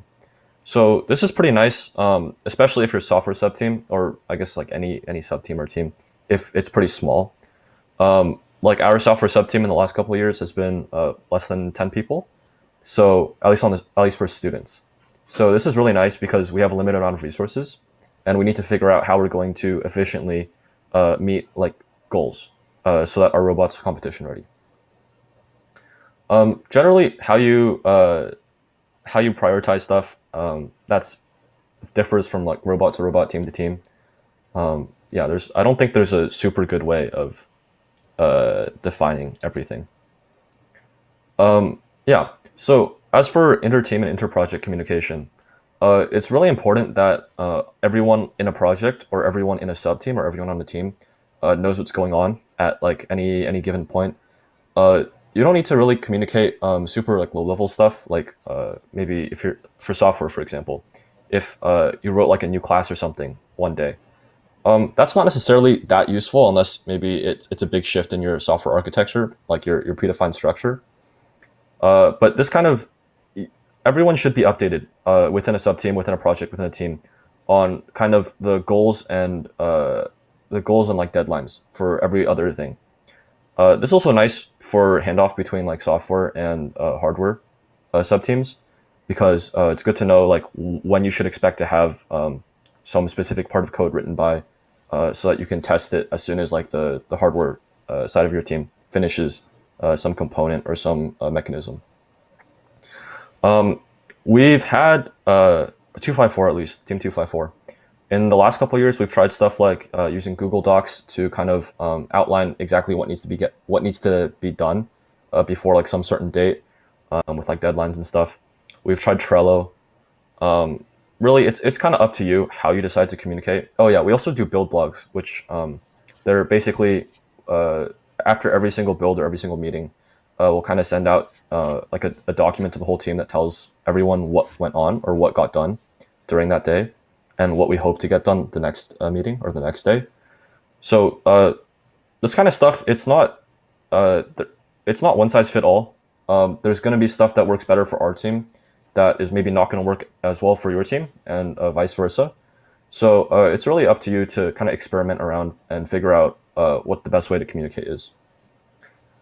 As for documentation, this is really important when you're doing when you're creating software for that can be reused from year to year, or if you're writing stuff for like a reusable architecture, I guess. Yeah. So this can be really helpful if you're doing stuff like a build blog. Well, doing stuff like a build blog can help with documentation, because it's kind of a build blog or something like that kind of documents the thought process behind each piece of like software, I guess. So it's good to it's nice to have a resource to look back on to kind of figure out what's going on. Yeah, I think we have a poll. That's basically all from me. Yeah, so our next poll is, to what extent do you train new members on existing architecture? And this has several more options. Yeah, that's a good one. I mean, so one of my follow-on questions, I think, your ending points of documentation are critical, because during build season, I suspect most people don't get a whole lot of documentation done, just guessing, and that actually comes, later. And so that's to some extent going against architecture, right? Architecture, you really ought to be defining something, early, but again, FRC is such a fast, rapid development kind of process. You end up documenting the architecture after you've finished it, which is unfortunately backwards. You hopefully in bigger projects out in the real world, you'll find that it's a little slightly more slower pace when you have an entire quarter to get something done, and you're better able to define the APIs and interfaces ahead of time. So we have a few questions in the chat. Sorry, you can go ahead. No, go ahead. Okay. Happy to go. We want questions. Yeah, one of the questions in the chat are, what are some important soft or non-technical skills for software architects to possess? People communication. Alex hit it. Communication. Yeah, communication and organization. And then the other one that I would add to that list is empathy, because the best software architects understand the outcomes that they're trying to deliver, and you get that by being empathetic to the person you're trying to deliver those outcomes for. So. Yeah. So I mean, let me. The 1678 team knows I harp on communication. Every sub-team in our team knows that I harp on communication. So I'm going to give you one of, I think, the best lessons that I've picked up in the last couple of years, which is that a lot of programmers, and it's not just in the programmers, a lot of team members don't understand the entire project. And so, you're asking programmers to go, hey, we want to go interface with this with the Robo Rio, and it's in slot 6, and that's going to connect to a Falcon. And they have no idea what you're talking about. They're just trying to, so one of the things that I like, our teams to do is go walk programmers, go walk fab teams around, or go walk the electrical team around the final robot, because you all know your pieces, but it's really hard to communicate if nobody's on the same page in terms of terminology. So in 10 minutes of like walking a team around the robot and saying, this is the Robo Rio, this black thing, right? These falcons are over here. These, actuators are over here. That really helps programming go faster because they have a clue what you're talking about. Sorry, that was a soapbox. No, I'm right there with you. I do the same thing. In fact, anytime there's confusion, I'm known for making students redo work in the lab occasionally. So they'll do something, and then it turns out they're using the terminology that the other sub-team doesn't understand, or they've been using some convention that nobody else is aware of.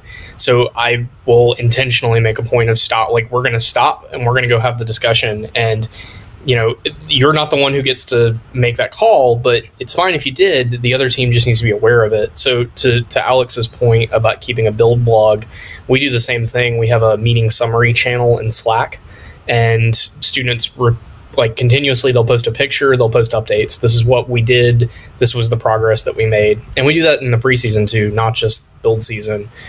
So every time we have a meeting, there's something in there. That also helps know who to go ask when you run into something new, right? If you have a build blog, right, it's like, well, now I know who the expert in that field is, so that when I have a question about something, I don't have to go to 5 people to figure out who it is I'm going to talk to. Right? That's faster. Yeah, Ludi, go.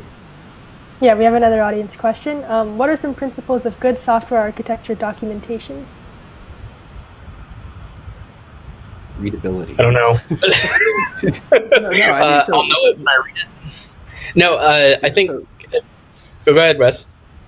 No, you go ahead. Oh, well, I was going to say, for us, I know one of the things we do, we try and write for a student level. So at least in terms of FRC, we're not writing documentation that it requires years of experience to understand what's going on. We try and write documentation that somebody at... Uh-oh. We lost Marshall. All right. Alex, how do you guys handle it? Yeah. So I think generally if your documentation's understandable, then it's fine. We have some, I guess, year to year, we do a big, we're not really big. I don't want to sound like bragging, but we do a code release every year. So there's a lot of feedback that we get from people on Chief Delphi and stuff, who've kind of read our code release. They're not really sure what some specific part of our code does. That's a good signal that we should be documenting our stuff better, or how we should document our stuff better, or where we should document or focus on documenting stuff. So I guess that's one pretty specific example of something that helps. It's not really a principle, but it's feedback, right? So. I always try and make sure that we're... Question. Yeah, our next question is, do you guys do group code reviews in between different projects?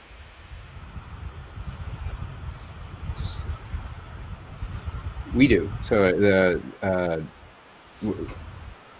that has been one of the big takeaways in the industry in large, right? Over the past 20 years is the whole idea of code reviews and buddy reviews and peer reviews. And, I think a lot of people have heard of ducks, right? If you can talk to a duck and you can explain your code to a duck, then you understand it architecturally. So we actually, a lot of our team members have ducks for that reason. So yeah, that's always a big thing, to make sure that we use GitHub and pull requests and things like that, so that we make sure the code gets reviewed. But I'll challenge your statement a little bit. We don't review code between projects. We continually review it. No code ends up on the robot, apart from little dev code, but especially code that could break an assembly. No code really ends up on the robot that hasn't gone through code review, and it's a continual part of the process, and it's an expectation. It is not a step that happens at the end. Yeah, we're the same. Takes more time. So, well, I was just going to throw on another question, pile on, and then you can answer it, Marshall. That feels like it takes more time, right? So how do you account for that? So it's part of our development process, and part of bringing new students on and educating them is bringing them in a way that the only way they know how to do this is through proper Git flow, proper kind of you submit a pull request and you're documenting the issues and it's being reviewed before it gets merged in. So that's I don't know how to answer that other than it's just the way we do it. We don't have any other way. So Generally, I will the say way my stuff favorite works. stories. Oh yeah. I will say my Go favorite ahead. stories are when like some of our students get into industry as an intern or as an employee, and they walk into the team and they're like, "Well, why did you think that was not going to get code reviewed, or why were you not going to write a test? Like, of course you do this. This is just how you do Yep. development." Those always make me really proud. Yeah, to add to that, my day job sees me interacting with a lot of kind of upper management and C-level folks, and they're always impressed. Somehow, inevitably, one of my coworkers turns it to me and says, "Oh, by the way, did you know he builds robots with high school students?" And because that's naturally what needs to happen in a meeting, but they'll talk about the way they're doing things, and I don't know, for what it's worth. The notion that we're doing this with high school students now, I can't wait to see where software ends up in 10, 20 years time when these current students are out in the field and developing software for these companies, because the current methods don't work. Like it's an old school way of doing things, and it's slowly changing, but it's taking time. Like not every company is Google. Like that's the reality of it. Not every company is Facebook. Not every company adopts these processes out of the gate. So most companies are still using old waterfall methodologies and struggling to adopt Git and trying to get to that point. So, Yeah. So Alex, I think you wanted to say something, and then we probably should go to the next section. Oh yeah. So we generally do some form of code review between like when a project is okay. So kind of the way that we work on code is we'll have like a master branch in Git, and then or on GitHub, and then we'll get GitHub, and then we'll have like different branches for each project. So between like time that code is like copy pasted or like from a branch to master or merged or whatever, generally there'll be some form of code review. Since our teams are pretty small, it's not like a big code review, or since our like teams working on projects are pretty small, it won't be like a big group code review with like 10 people or something. It'll generally just be like the project lead talking to like a mentor or like a student or something, for a senior student or a mentor. Yeah. Do you guys review all the pieces of your code at the same level? Like we look super detailed at some code and other code spend less time on, or? I guess it depends. If we have less time, we won't necessarily do like a more in-depth like group code review. Generally, people will be expected to kind of like write tests or whatever, or go through their code like on their own time mostly, or with like maybe one other person outside of build time. It kind of just depends on like how much time is left and what the project is. All right, well, let's go on to the next section, so we have time to do the closing at the end too. So I'm going to talk a little bit about what is success. And so, starting with architecture, right, you should really figure out what are your requirements. What do you actually need to do in order to actually win? And it's not just win, in order to be effectual and what your project's goals are, regardless of whether it's robotics or not. And then did you meet them? And did you meet all of them? And so that, it's a changing list over time, but you should really keep track of, are we headed the right direction where we're actually going to get to success? It's very easy in software to get distracted into little tiny pieces. So define success what it is, before you actually start, and then code to that definition, and more importantly, constrain scope to that definition. That's really important in a fast build section, right? It's very, very easy to go, well, I'm going to go write a new class to do something, right? Maybe that better be done in the off season, the base classes and stuff like that. So constrain what you're doing to meeting that success, and throw away everything else until you get to your success goals. And the other question is, who are you writing it for? A really good quote I heard the other day is, you could have the world's most tested, perfectly executing code, but if nobody wants to run it, is it any good, right? And so you should know who is it that's going to run your code. Nobody in robotics is writing code for themselves only, where you're the only voice that matters about how good it is. And so you have to make sure that everybody is happy with the results, and everybody can use the results and use whether it's driving a robot or entering stuff into a tablet or looking at a spreadsheet to determine rankings and things like that. Everybody should be able to use it. So you have to ask questions to your fellow teammates to figure that. So once you have the notion of what you want success to be, how do you measure it, right? Measuring happiness alone and whether people are smiling and not, well, that's good, but you should really be able to measure, the success of, is your project actually doing? So you have to measure two aspects of that. One is measure things that go right. Our robot scored, yay. Data entry, properly went into the spreadsheet and didn't get, rounded downward or something on the path, right? And then you have to measure when things go wrong. If your robot hit a wall, whose fault is it? Is autonomous car problems, right? Is it Tesla's fault or the driver's fault when the driver's not touching the wheel? And it's like, how do you, in an autonomous, mode, you have the same sort of issue. But even if a driver is doing, if you don't have the code that interfaces well with the steering wheel and the operator, and it's not the driver's fault, it's your fault if it's your code. So make sure that you measure, look for things that both are right or wrong. And then you have to ensure that your success is consistent from this week to the next, from this build to the next. So design your work according to make sure that it always meets the design, it always meets the expectations, and the users don't get lost. You have to make sure that if you're doing rapid updates and build season, that you have to keep the users educated, right? We talked a lot about communication. And then, software tests I push test-driven development as a way to think about writing code. It doesn't work all the time, and you should know, when it's important to write tests. Don't write tests for little tiny things that are always going to be right. But you might want to test all of your math, right? And one of the reasons for doing that is it takes time to deploy to a robot. It takes time to send the code over to the RoboRio. It takes time to deploy new scouting software to a tablet.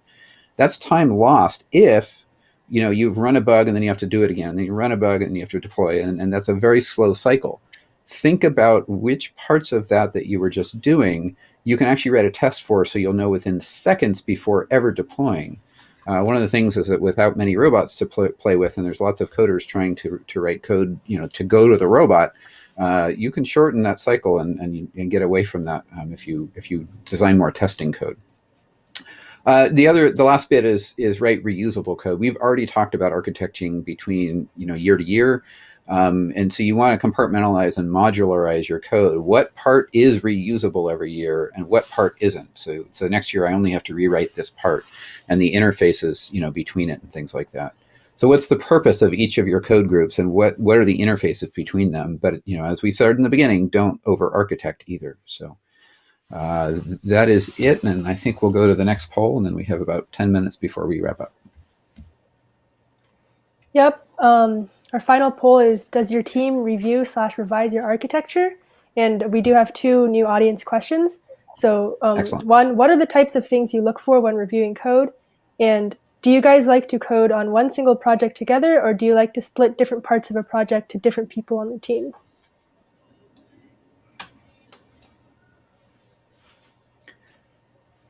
So the first one is, could you repeat the first one again? I got distracted by the second one. Yes. What are the types of things you look for when reviewing code?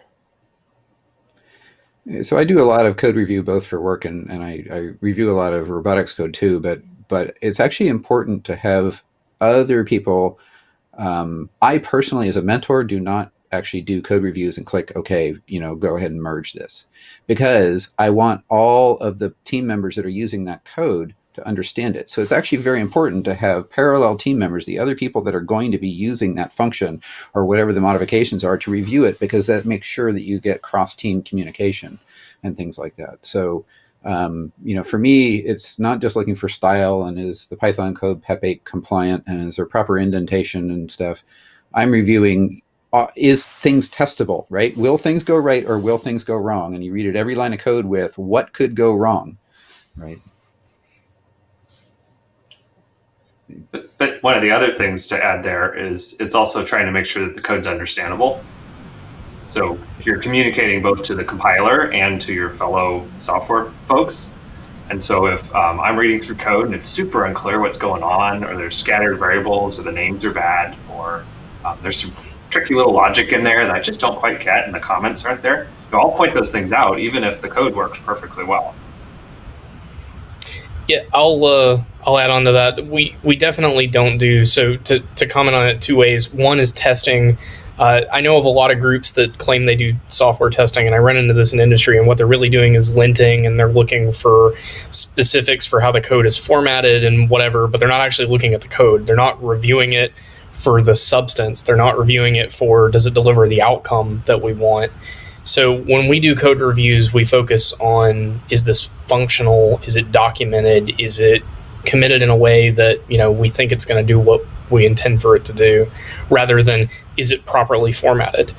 I have no problem with people who that's their passion in life, is formatting code. It's not me.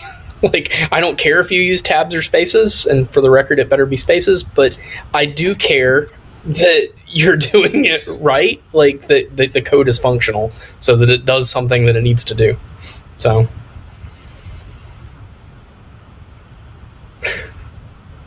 yeah, we kind of just second question again. Yeah, the second question was, do you guys like to code on one single project together, or do you like to split different parts of a project to different people on the team? We do have only a few minutes left. Okay. I'll jump on Alex, this one. Answer? Oh, Alex, you want to take it? Oh, yeah, sure. I guess it's almost always preferable to kind of split projects between different team members, especially if it's like a big project, like your entire vision code or something, or your entire autonomous stack. Because it's just faster that way. And as long as you communicate properly and document properly and all the other stuff we talked about, there should be no issues with that. We like to pull some of that back to the architecture question. So if you have people working on the same side of an interface intermixed, that doesn't end well. But if you can define your interface points well enough, then now you have a contract where you can get two people working independently, and then they can come together. Yeah, it actually I'll get those interfaces right. Yeah. One of my favorite quotes is software architecture tends to follow the org chart. So it's kind of like, if you have this small group of people working together, you want to figure out how to divide things up in such a way that you can get some parallelism over there. It's always said a little tongue-in-cheek. Yeah, I definitely think I don't know. It somewhat depends on the size of the team. If your team is like 10 students and you're all focused on building a robot, you probably only got 2 or 3 people that are focused specifically on the coding, is my guess. And it might be that those 2 or 3 folks need to work in like the extreme programming methodology and work back to back to help review each other's code and make sure that it's accurate and going to do what needs to happen. But the architecture needs to scale with the team almost. And this goes back to, I think, Austin's comment, or it might have been somebody else, but about revisiting the architecture regularly and kind of reviewing it. In fact, that was the poll question, I think. So, but it's reviewing that architecture is part of the process of growing as a team and evolving, changing over time, and iterating.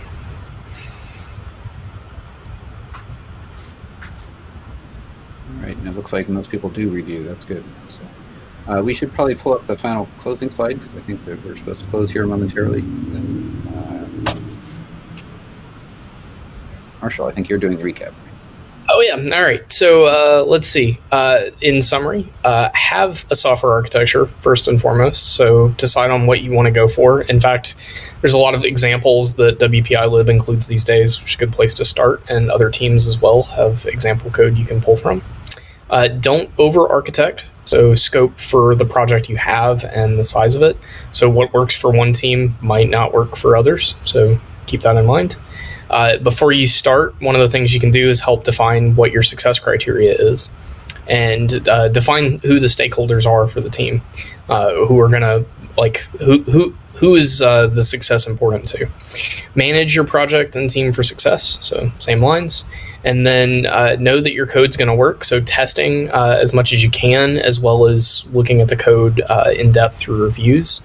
And then lastly, iterate, which comes down to failing faster. So failure is not bad. It's getting back up and coming back at it again that helps keep things going.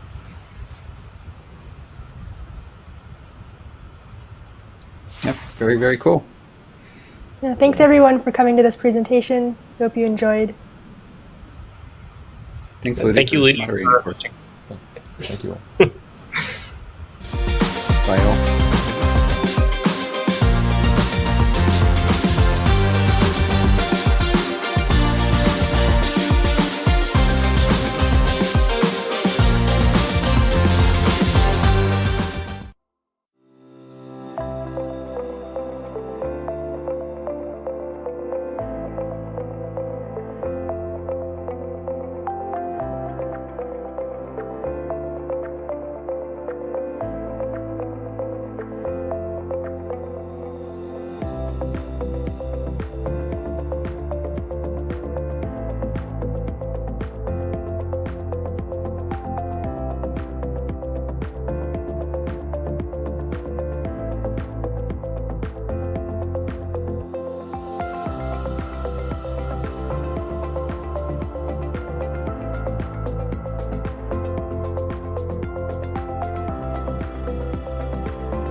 All right.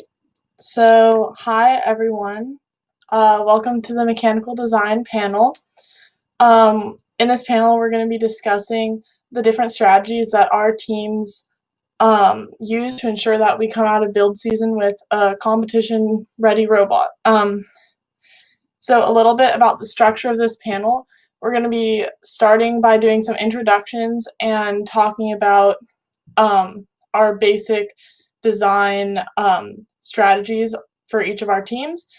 And then we're going to proceed into a Q&A session. So because this is a panel, the majority of our time is going to be spent on the Q&A session.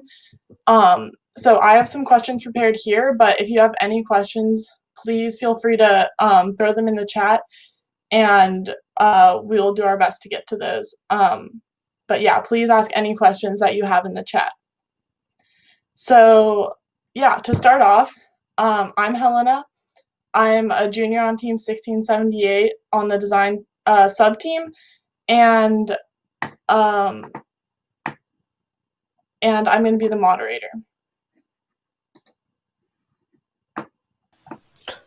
So my name is Alex Burkhart. I'm the design head on Team 701.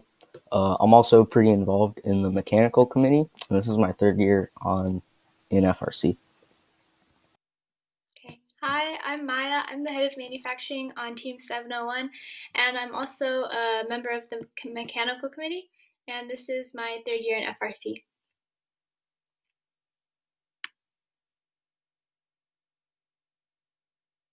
So in our shop, we're fortunate enough to have a lot of machines that we use to make custom parts, such as a Haas CNC TM2P, which we use for a lot of our larger parts and especially our tubing. And we use a mini mill for our plates, especially our gearboxes. And we have a shop bot, which we use to cut out a lot of our acrylic and wood parts, which is really helpful during prototyping, and a lot of 3D printers. So information is relayed from the design committee to manufacturing through Google Forms, which the designers use to input part information so that the CNC programmers can use that to make the parts and figure out which part file they need to import into Fusion 360 to do the CAM. And then afterwards, they use a physical work order form to give information to the machinist so that they can cut out the right stock dimensions and upload the correct program number into the machines to run the correct parts. We also have a couple documents that make sure that all design and manufactured parts are consistently they're consistent, even if they're done by different people with different levels of skill.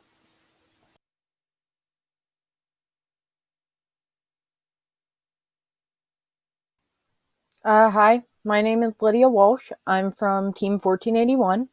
I'm the mechanical lead, the human player, and this is my fourth year in FIRST Robotics.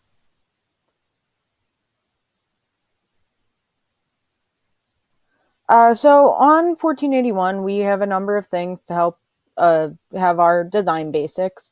One thing that we focus on is our weekly design review, which we have every Saturday of build season and competition season.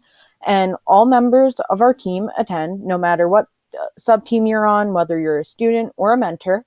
And everyone attends it and basically communicates what they've been working on that week. So all of the design sub-teams talk about how each of their designs are going, and electrical talks about how their programming is going. And so this is able to communicate plans and designs to everyone, and also allows a period of questions to be asked. So then if anybody has any extra ideas or any other questions regarding what's happening, they can share those.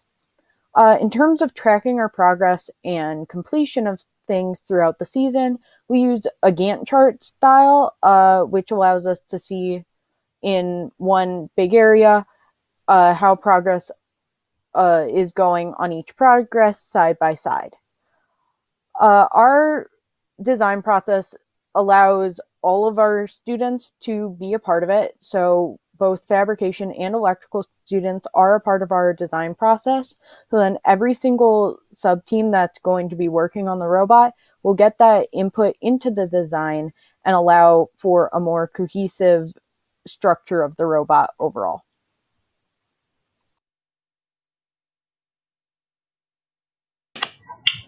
Hi, I'm Zach. I'm a junior on 1678. This is my third year on the team, and I am on our design team, and I am our human player. And my name is Nathan McAllister. I'm the team's design lead, robot operator. I'm a senior in high school, and this is my fourth year on the team.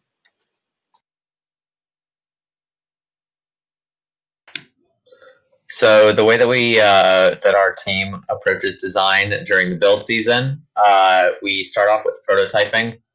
Once our team has decided what we're going to do with this game and how we're going to do it, potential ways that we're going to do it, we split off into prototyping teams that consist of all of our hardware teams. That's our electrical sub-team, our fabrication sub-team, and our design sub-team.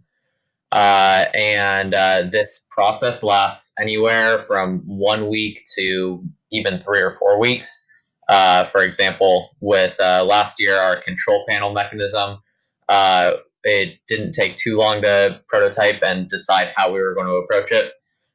So that one only took around 1 week, while our Wheel of Doom indexer system took a few weeks to decide exactly what we were doing with it. During this time, there are also 2 or 3 core designers who are working on the robot layout, like where mechanisms are going to go. And so then once prototyping teams are done prototyping, when they're kind of got their concept ready, they communicate this with the design sub-team. Each mechanism gets a designer.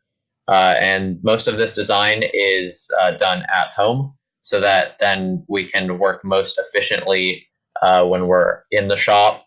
We can work so that we can be doing assembly and iterating while in the shop, because design can be mostly done at home for our team.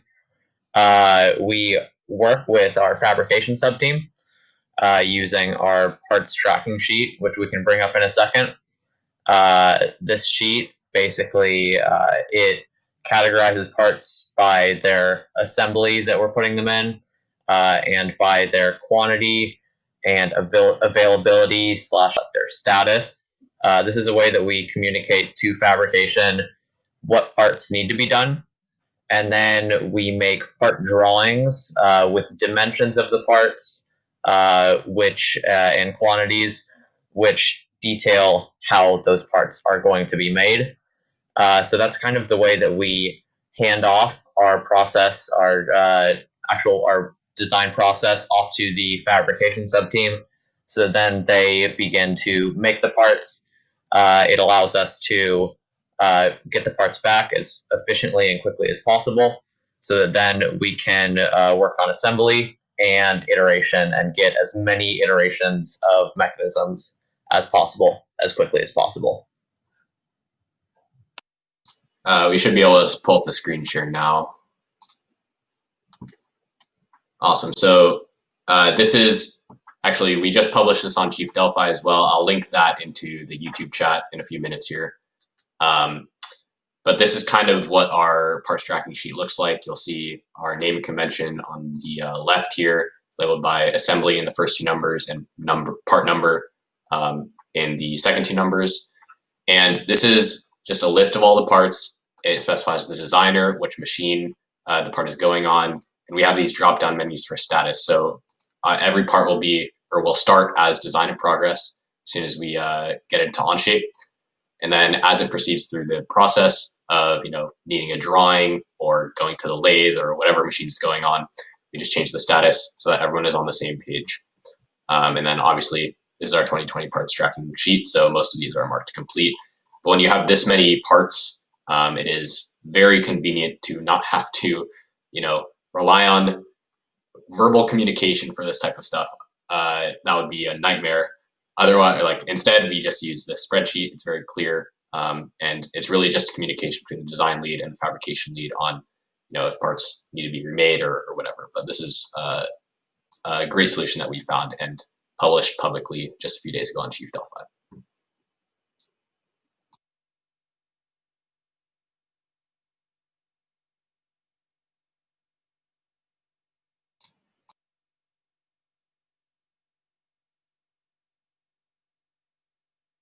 So I think we can jump to questions now.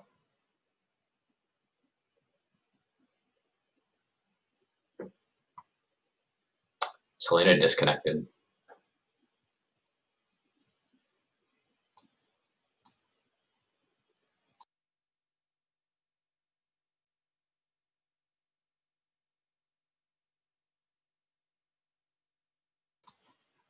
All right. I guess I'll just ask questions then, if everyone's okay with that.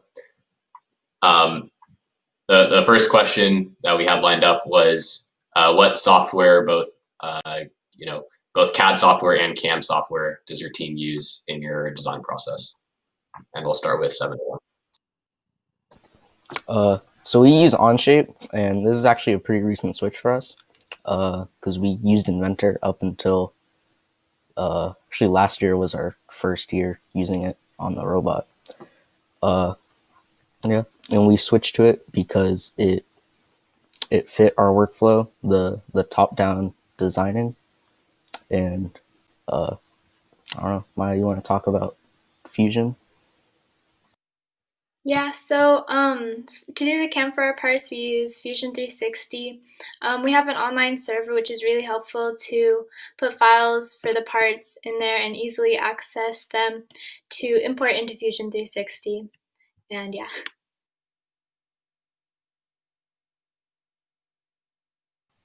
I didn't talk about 1481.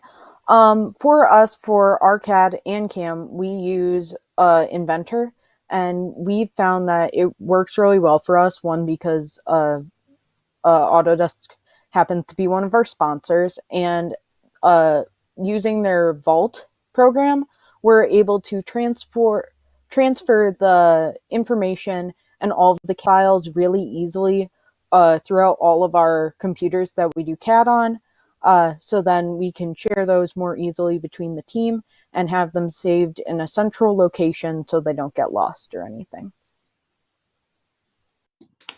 Great, Yeah, thank on you. 1678, okay.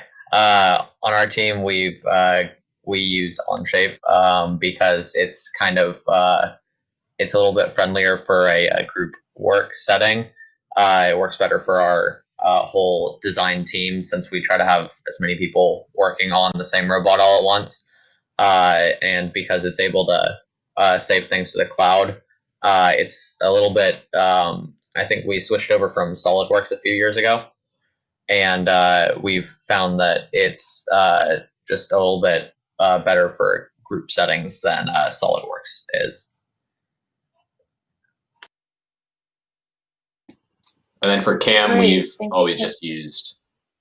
Sorry, for CAM, we've always just used Cut2D Pro, just because it's what our main fabrication mentor is comfortable with, and we don't really need anything more than 2D profiles for our routers at the moment. So we've just been sticking with that. Great, thank you guys. It looks like we have a question in the chat. So I'm gonna read it, and if any of you guys wants to answer, that'd be great. So it says, do you use Step to go from Onshape to Fusion 360? Have you come across any difficulties with revising parts?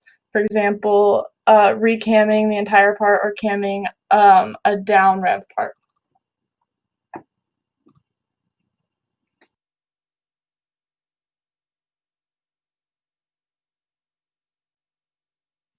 Oh, sorry. There's not really any difficulties from importing step files into Fusion 360. If we do have to revise a part, we just redo the whole entire cam and import the new file in.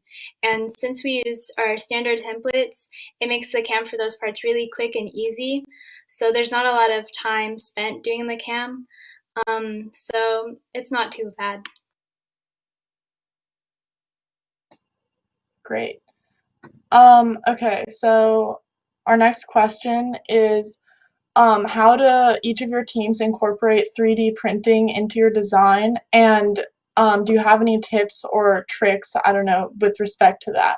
So we'll start with Zach. Yeah, so we basically try to add in 3D printed parts wherever I guess it would be too complicated to add in other parts. But for things such as like electrical mounts, we like to use them for those. We don't generally use them for anything that takes too heavy of a load. Except when we do, we are fortunate to have Mark Forged printers, which put carbon fiber reinforcement on the parts. But we mostly implement them in the form of mounts and anything else that would be too difficult, I guess, to router out or to mill out, or anything that's just in weird shapes in general. Great, thank you. Lydia, do you have anything to add to that? Yeah, I'd say ours is pretty similar. We haven't actually used 3D printing much into our final robot designs yet. We actually just started doing that last year, where we made a bracket for a sensor, a Hall effect sensor, to go on our robot. Most of the time we just use our 3D printer as more of like experimental / prototyping. And then we wind up making most of our sensor brackets if they're not included when we get them. And then Alex for Team 701. Oh, so we try to not use 3D printers unless it's for things that will have almost no load, like sensor mounts, and that was because we kind of had a rough time with 3D printers a couple years ago. So we try and stay away from those if we can. Great, thank you for all your insight, guys. Looks like we have another question in the chat. I guess for the teams using Onshape, do you have any regrets regarding the move to Onshape? And do you feel the Onshape command feature set is doing the job for you? So Zach or Nathan, if one of you wanted to start. Yeah, Nathan, do you think you can take this one? Yeah, I can speak on this. So, our main concern with Onshape was kind of that it was a little new when we moved, right? It doesn't have all the really niche features that SolidWorks might have. Like for example, assembly mirror is one of them that's a little bit annoying to work around at times. But we've gotten really used to how Onshape works. We had concerns about the mate connectors, but they ended up being great. We love how they work. It's just a few clicks and everything's in the right place. Unlike SolidWorks where you have to mate, 2 or 3 times to get everything in the right place. And in terms of our needs, it really just fits better because we do most of our design remotely. It's really awesome to be able to include more people than just one person at a time in the design software. And so, like, I could be on a call with Zach, right, working on a mechanism. He's looking at my screen through Onshape. They have this feature. You double click on the other person's name in the top right corner, and you can just follow along with what they're doing. And it's super cool because it just allows for a lot easier communication. Our mentor, Mike, you can go in at any time and see the updated version, most recent version of a robot, make any suggestions. So yeah, I think the feature set really fits our needs nicely. Obviously, it won't be like that for everyone, but it really worked out well for us. Thank you, Nathan. Does anyone else have anything to add to that? If not, we'll move on to the next question in the chat. Okay, in the chat, it says, can 701 share their standard Fusion 360 CAM templates? I'm sure it's possible. I could give you my Vanda Robotics email. It would just be mayaS@vandarobotics.com, all lowercase, and I can share the template with you. But essentially, it's just a bunch of standard speeds and feeds that we found have worked with our machines and our tools, and all of the passings and tolerances that just work for us. But I'd love to share with you if you could email me. Great. So our next question is, how does your team go about making decisions regarding mechanism types? Is it a whole team decision, or like who has input regarding those decisions? And when during the design process do those decisions get made? So I think we'll go first to Lydia. For us, it really kind of depends on the subsystem, but usually it's the decisions are made by members of our individual design teams that run our subsystems. But for, let's say, our chassis, that would be more of a whole design team decision, and we try to pick that out the day one after kickoff. So then we can get that going and get that already being designed in our CAD.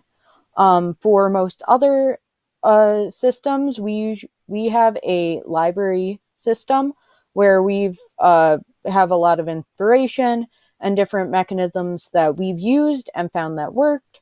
And so usually the design teams at least take a week to go through and see what's going to work, and we use things called pixie charts. They're basically a pros and cons chart, and by using those we are able to like decide what's the best way to do whatever challenge we've been given and how each mechanism can work to our favor or against us in those situations.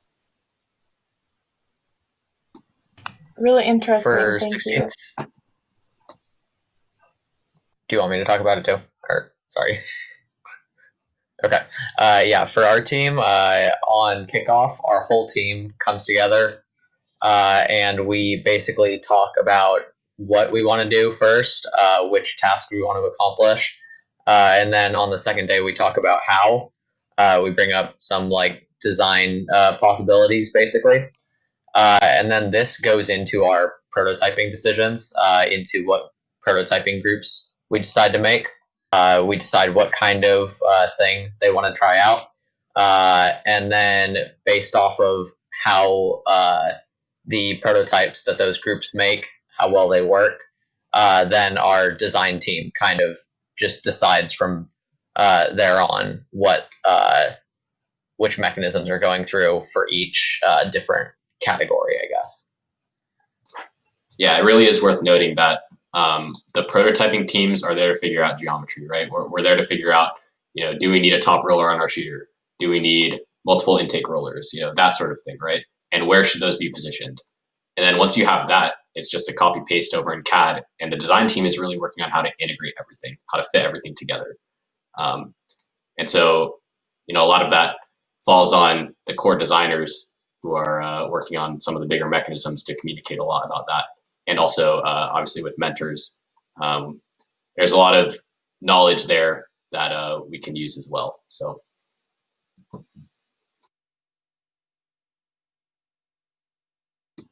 Does someone from 701 want to speak about that process for their team? So our team, we usually start deciding these kind of things in the first couple of days of the season.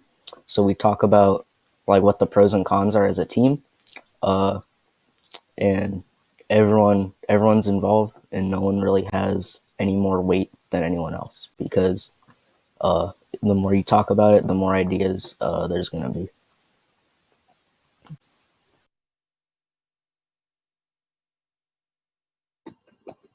All right. So kind of going off of that last question, how are your mechanical or fabrication students part of making those, like, are they part of making those decisions? And if they are, to what extent and at what time during the season does that kind of input happen? So I guess we'll start with Maya.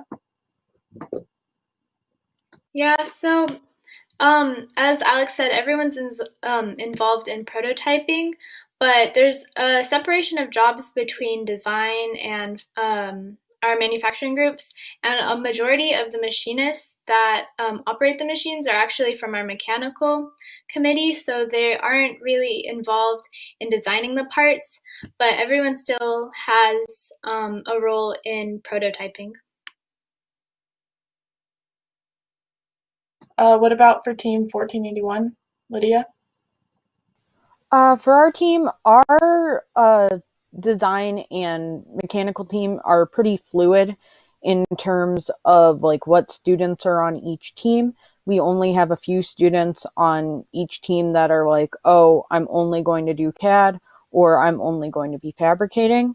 So usually our fabrication students are also the design students who are actively designing the parts and systems. So there isn't really much of a separation. But they do usually try to at least talk to the people who are mainly design people and see, oh, how are these going to mesh together within the robot, and have a lot of conversations about packaging and timeframes for design. And then Zach, did you want to speak about that? Yeah.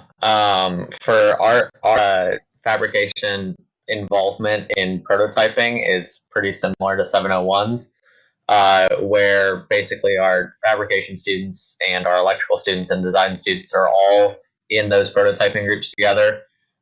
In fact, actually, we have a prototyping lead on each team, and we normally have a few fabrication students be the leads of those about 6 prototyping groups per year. And then once prototyping groups have kind of come to a conclusion on what the mechanism is going to be like, then they start to split off into their own jobs. Designers will start working on the CADing of the mechanism, and then fabrication students will be working on making parts and helping with assembly. And so will electrical students getting ready for wiring robots.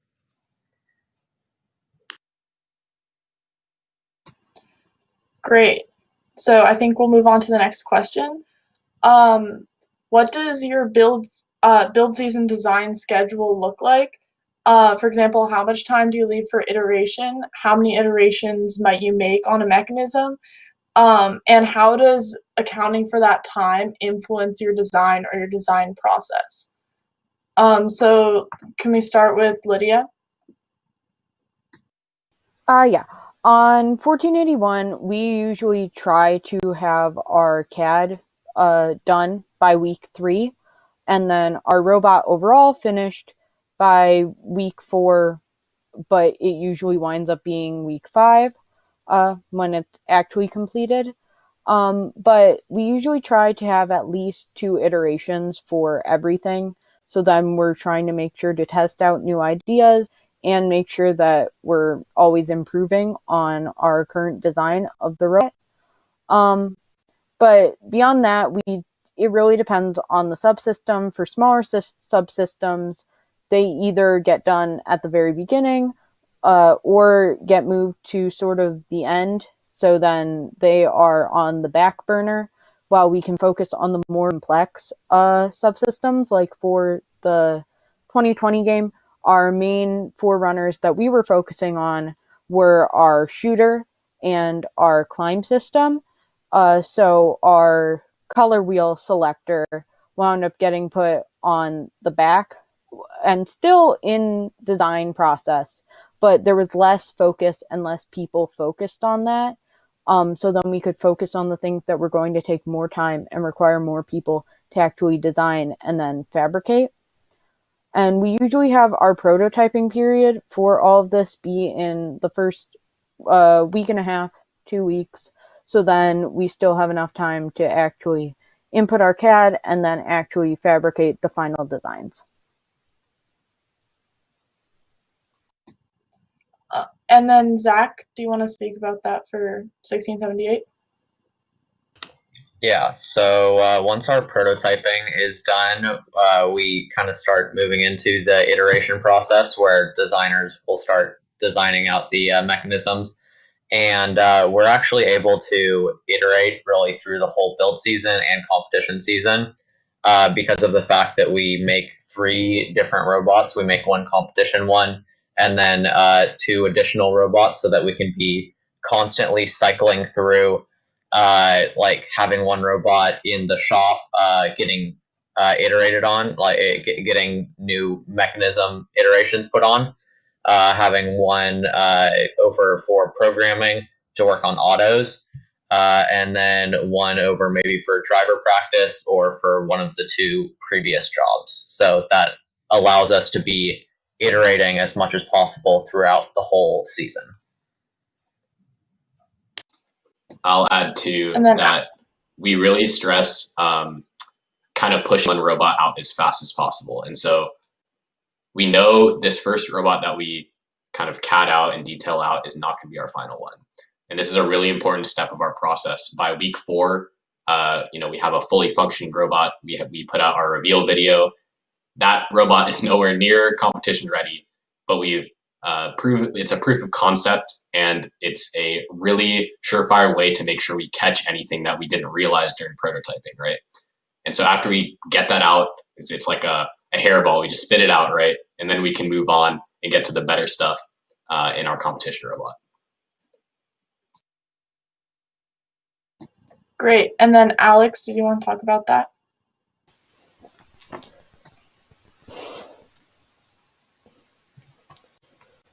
I don't really have that much to add because a lot of our timeline is very similar to what people have already said. Our goal is usually around week 3 to be finished with our CAD, but in the past it varies a lot because it just depends on how well our prototyping went,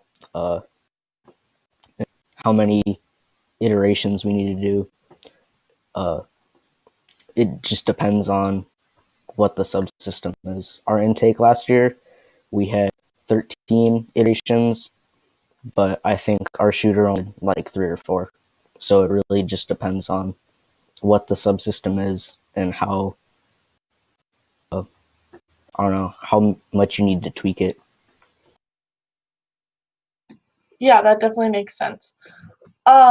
So I know you all spoke about this a little bit in your intros, but maybe you could elaborate a little bit more on the communication devices that your teams use to get parts all the way from having no design at all to being incorporated in the robot, and maybe the process, like what maybe you used 5 years ago and how that has evolved throughout the seasons to better suit your team's needs.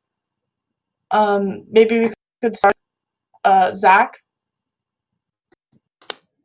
Yeah, so we, again, kind of our 2 major components that we use in getting our robot from design to fabrication and assembly is through that parts tracking sheet that Nathan showed earlier, and through part drawings.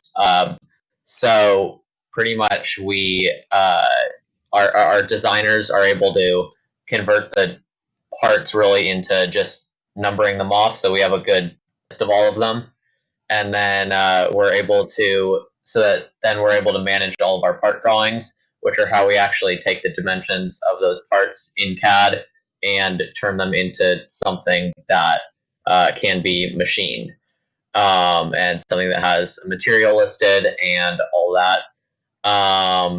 And then after that point, it kind of goes back to a combination of the designer and the fabrication sub-team's assistants. The designer will normally coordinate the assembly of their subsystem, and then they'll have hardware members from all 3 of those sub-teams come together and help them assemble. Yeah, and then on 1678, we have liked to print out all of our part drawings. So Onshape has a great part drawing tool. We just make the part drawings on there, and then we print them out. And we found that very effective. We could just print them out in the shop. We get paper from the school, no big deal. We hand them over to fabrication lead. He will distribute them, and we have just some big binders that we put in. We have a binder for parts to do and another binder for parts that are completed. So, and that way it's really easy to keep track of all the parts we do. And also each part drawing has a date on it. And so we can keep track of iterations that way.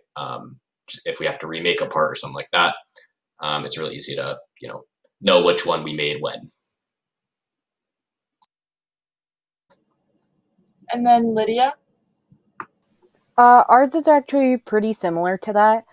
We usually keep track of our parts through the part drawings. We don't have a sheet or anything to track the parts. That's usually done by the main design lead of whatever subsystem that is coordinating all of the process for each subsystem.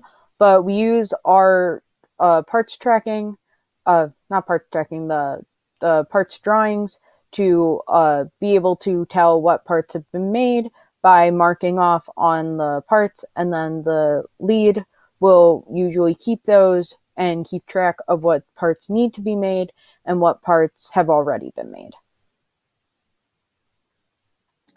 And then we'll go to you next, Maya. Okay, so we use the Google Forms that I talked about earlier and the physical work order forms. I made copies of them so I can share them in the chat in a second. But pretty much our Google Forms is what the designers use to tell the manufacturers and the part programmers that there are new parts that need to have CAM be done. And what's really cool about Google Forms is that you can input all of the response into a Google Sheets. So that is what the CNC programmers look at to determine which parts need to be made.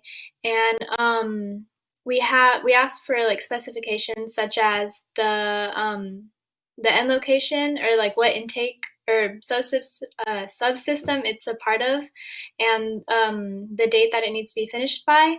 So we usually organize our sheets by the finish date because we want to put out the parts that are needed the soonest. And after, we have just normal tables that we made in Google Docs, and that is what the CNC programmer uses after they do the CAM for the part for the machinist to use. So that helps us separate the jobs and makes it really easy for there to be a smooth flow of production. So on those work order forms is what we call them, we ask the programmer to specify the stock dimensions, the program number, and any other relevant information like the end location that it should be put into. And we recently also started a system where we put in post work order forms because the coolant tends to mess with the paper, so it gets just really dirty and hard to read it. So we print out those, and the machinist will fill those out and keep them with the part in their end location. And yeah, I'll share those links in the chat. Thanks, Maya. Okay, if no one else has anything to add, I think we'll move on to the next question, which is how does your team start the design process? Like from the very beginning when you find out the game, or when you're working on an off-season project even, how do you start it? But like from before you have any CAD to maybe planning for CAD to prototyping, what does that look like for each of your teams? So let's start with Lydia. 1481, on the day we get the game on kickoff, what we usually wind up doing is everyone basically winds up sitting on the floor around a whiteboard or a piece of paper, and we just start throwing ideas out onto the list, and just if anybody has any idea on how to tackle this, what are your ideas, and just plop them out for everyone to see. In the following days, we then try to refine that, and as our strategy requirements come in, we definitely try to take what ideas we have and try to fit those into the strategy requirements. From that, we then usually split off into our designs, which are going to be the ones who design the main parts of the robot and also do the prototyping. And those teams then take what ideas that we've already had and then also expand on them by using our library system, which is just a collection of videos and other mechanisms that we've done as a team, and see what we've done that can actually fit into those ideas. From there, then we'll start to actually coordinate like an actual prototype that we will be attempting to see if it's going to work. From those prototypes, we also usually make additional pros and cons lists and see how things are going to work based on weight, difficulty, design complexity, that sort of thing. And once we have a prototype that's starting to like seem like it's going to work and fit into it, then we start making our CAD, basing it off of the prototype. But from there will definitely be a lot of different like design tweaks and ideas that still go into the process, but are still based around the central idea that we've already established. And then we'll move on to you, Alex. I don't really have that much to add again because there's our systems are very similar. Yeah.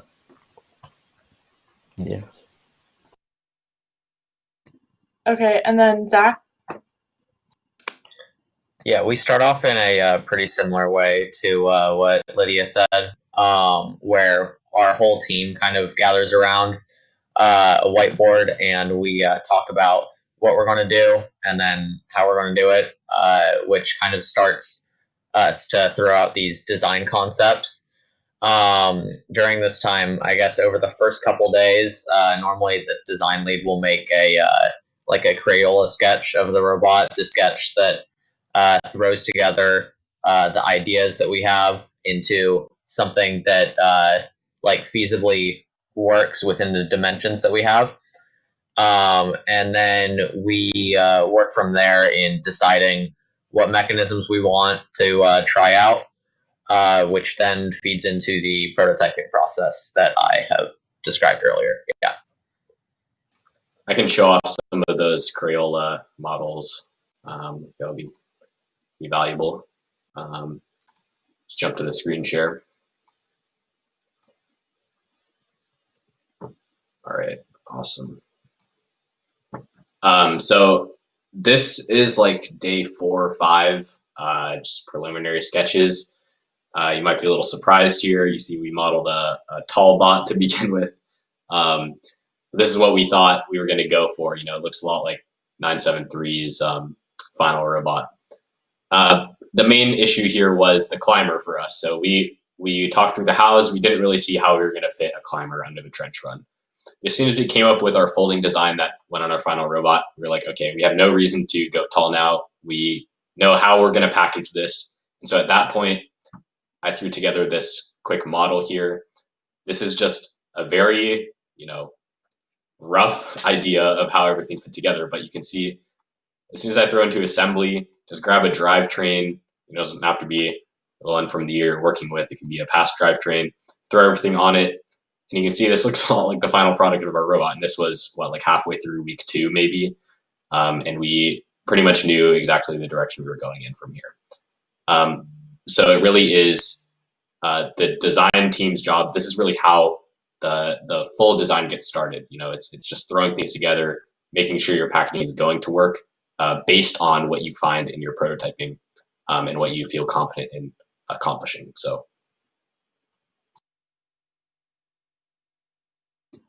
Great, thank you. My next question is going to be, how does delegation look with respect to design on each of your teams? For example, how many people do you have designing each mechanism, or how many people do you have working on CAD for the robot in total? and also just how many people are on your design sub-team in general, and how does working together with other people look on your team? So I think we'll start with Alex.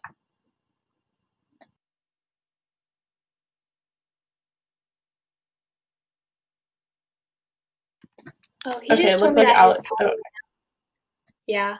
But I'd say we have about 5 people working on designing, and they're usually in charge of their own sub team and intake, or just subsystem in general. Yeah. Okay, and then Lydia. For ours, we usually have around the same number of design leads that are heading up each of their own subsystems. And then from there, we usually have those main people working on their CAD plus the addition of some of our CAD students and any other students that work on CAD. And they usually have specific students that are helping them on each of their projects. Like last year, I had one of actually the fellow design leads helping me with my CAD, just because it was a bit complicated. And yeah, it really just delegates down to a couple of people, because we don't have that large of a team that is working on the design. And then Zach. Nathan will probably give a more thorough response on delegation. So you want to cover that one? Sure, I can take it. I mean, it's pretty straightforward. We do have a larger team than normal.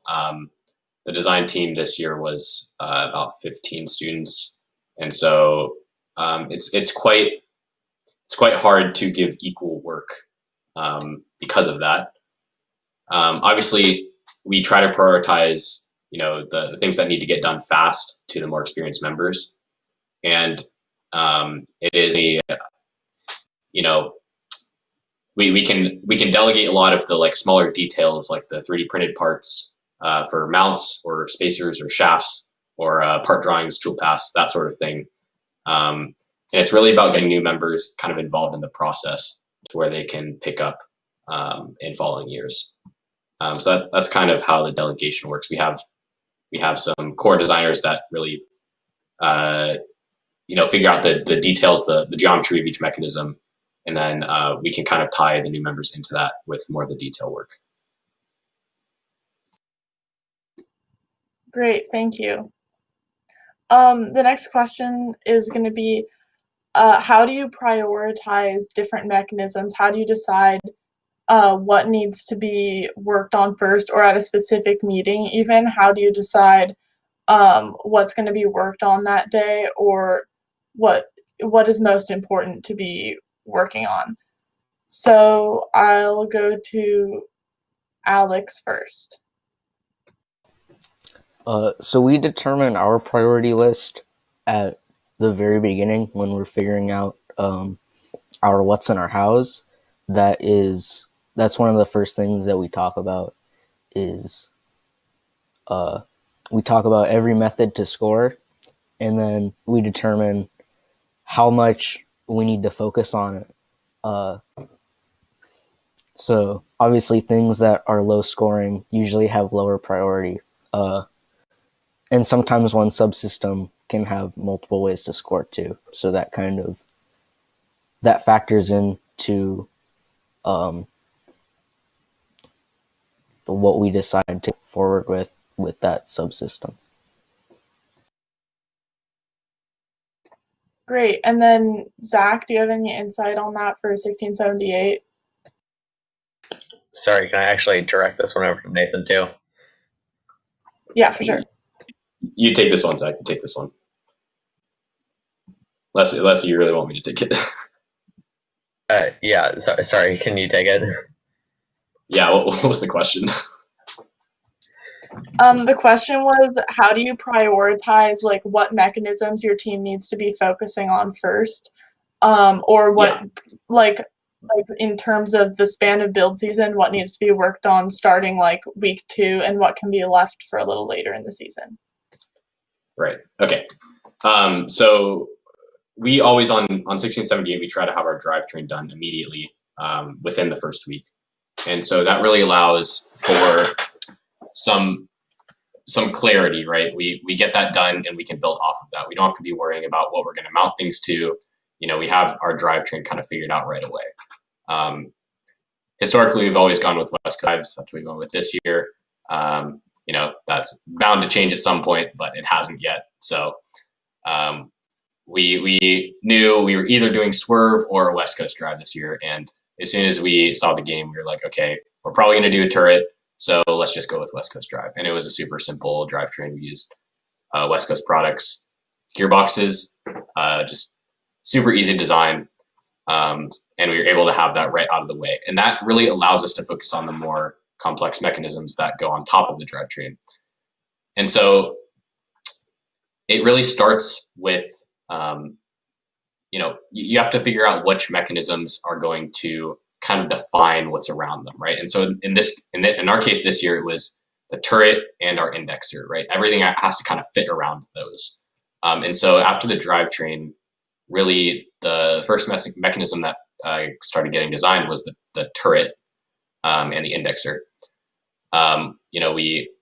We could leave the shooter out for now because we know we're going to have space above our turret for the shooter later, so we can start that a little later. We know we're going to have the space on top for the climber that folds up.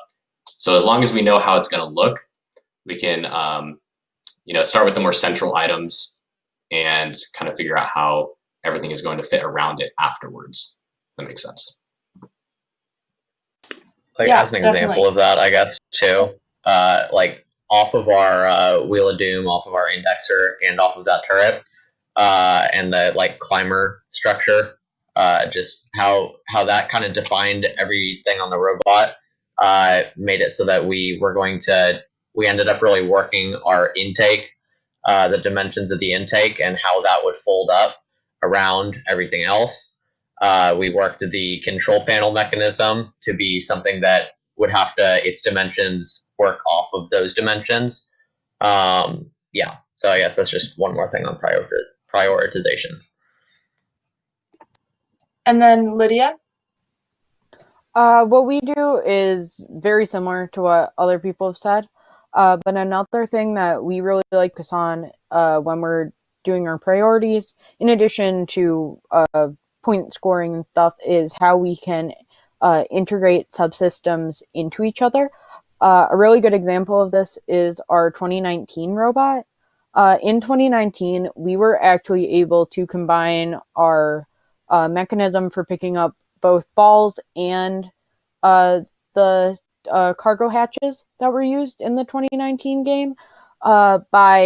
We actually used a vacuum system for both, and they were both on the same mechanism for lifting, and then also our climb and our intake of those cargo balls both used the same mechanism arm to lift ourselves onto the platform in the 2019 game.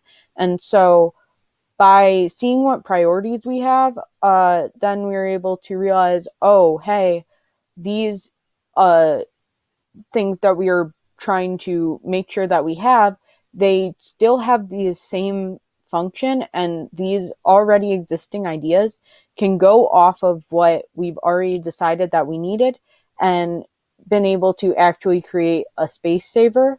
So then we're still able to do everything that we want to do without having to sacrifice other things that we want to do by integration.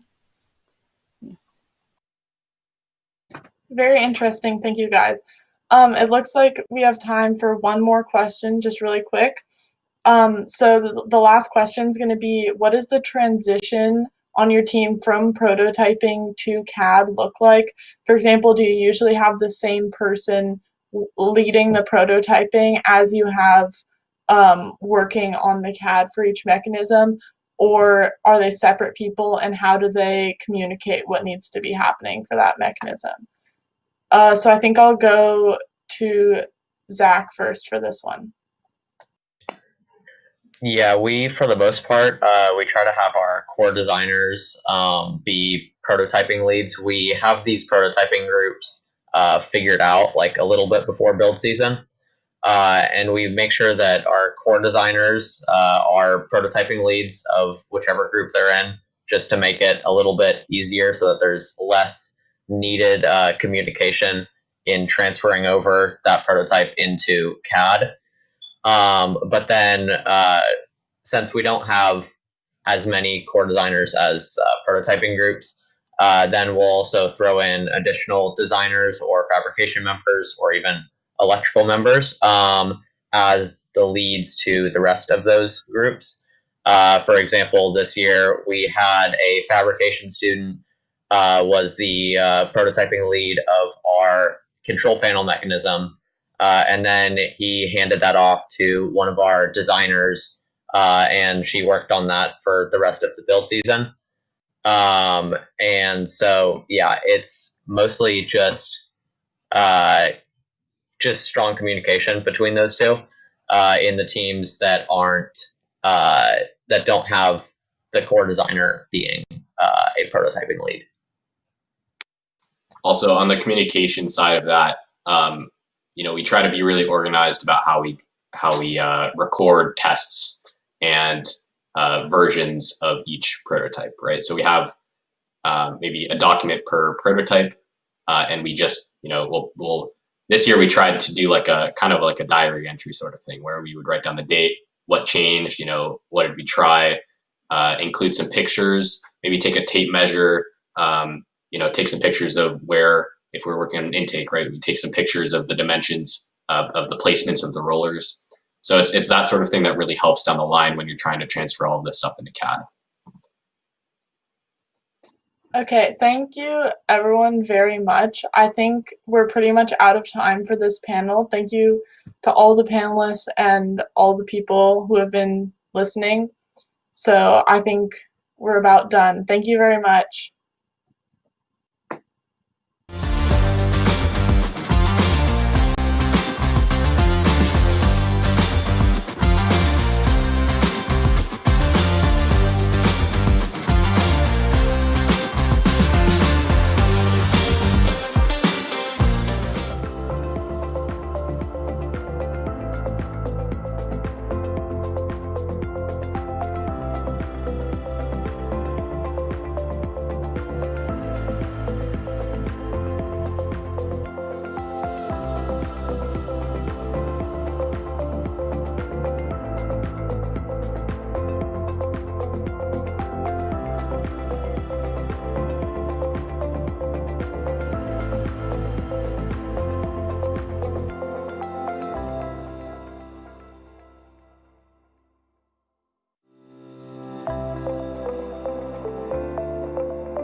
Hi, everyone. Thank you for coming to our Good Programming Workflow. My name is Mohammed Elmashad.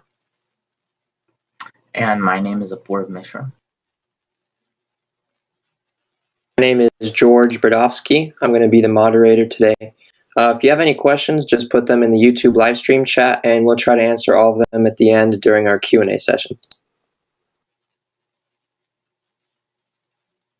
This is our presentation outline. First, we're going to go a little bit about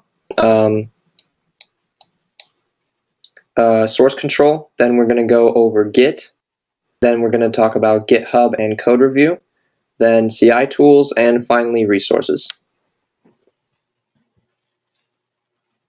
So to start our presentation, first we're going to discuss like what is source control, what does that word mean. So source control is a way to manage information. So in our case, we manage code using source control. Usually source control is stored in the cloud, so it's stored online somewhere in some sort of database. And then the unique thing with source control is every change has a unique marker. We'll go more in depth about that later on when we discuss specific versions that we use. An example, a good way to describe source control is sort of like Google Drive. You have a bunch of changes that are made. Each change has a timestamp. That timestamp could be described as its marker. Hopefully that made sense. And then, so why do we use source control? So we use source control to keep track of changes that happen in our code base. So for example, if we have somebody writing code for a mechanism and they update it, they would make something called a commit. Again, this word we'll go over in a few moments. Each of those changes has a restoration point. So for example, if we mess up and we want to go back, we can always go back to that point where we pushed code. It also is very nice for teams. So robotics teams like us, we use it to collaborate a lot. And we can also use it to branch code. We'll go more about that when we get to Git and GitHub.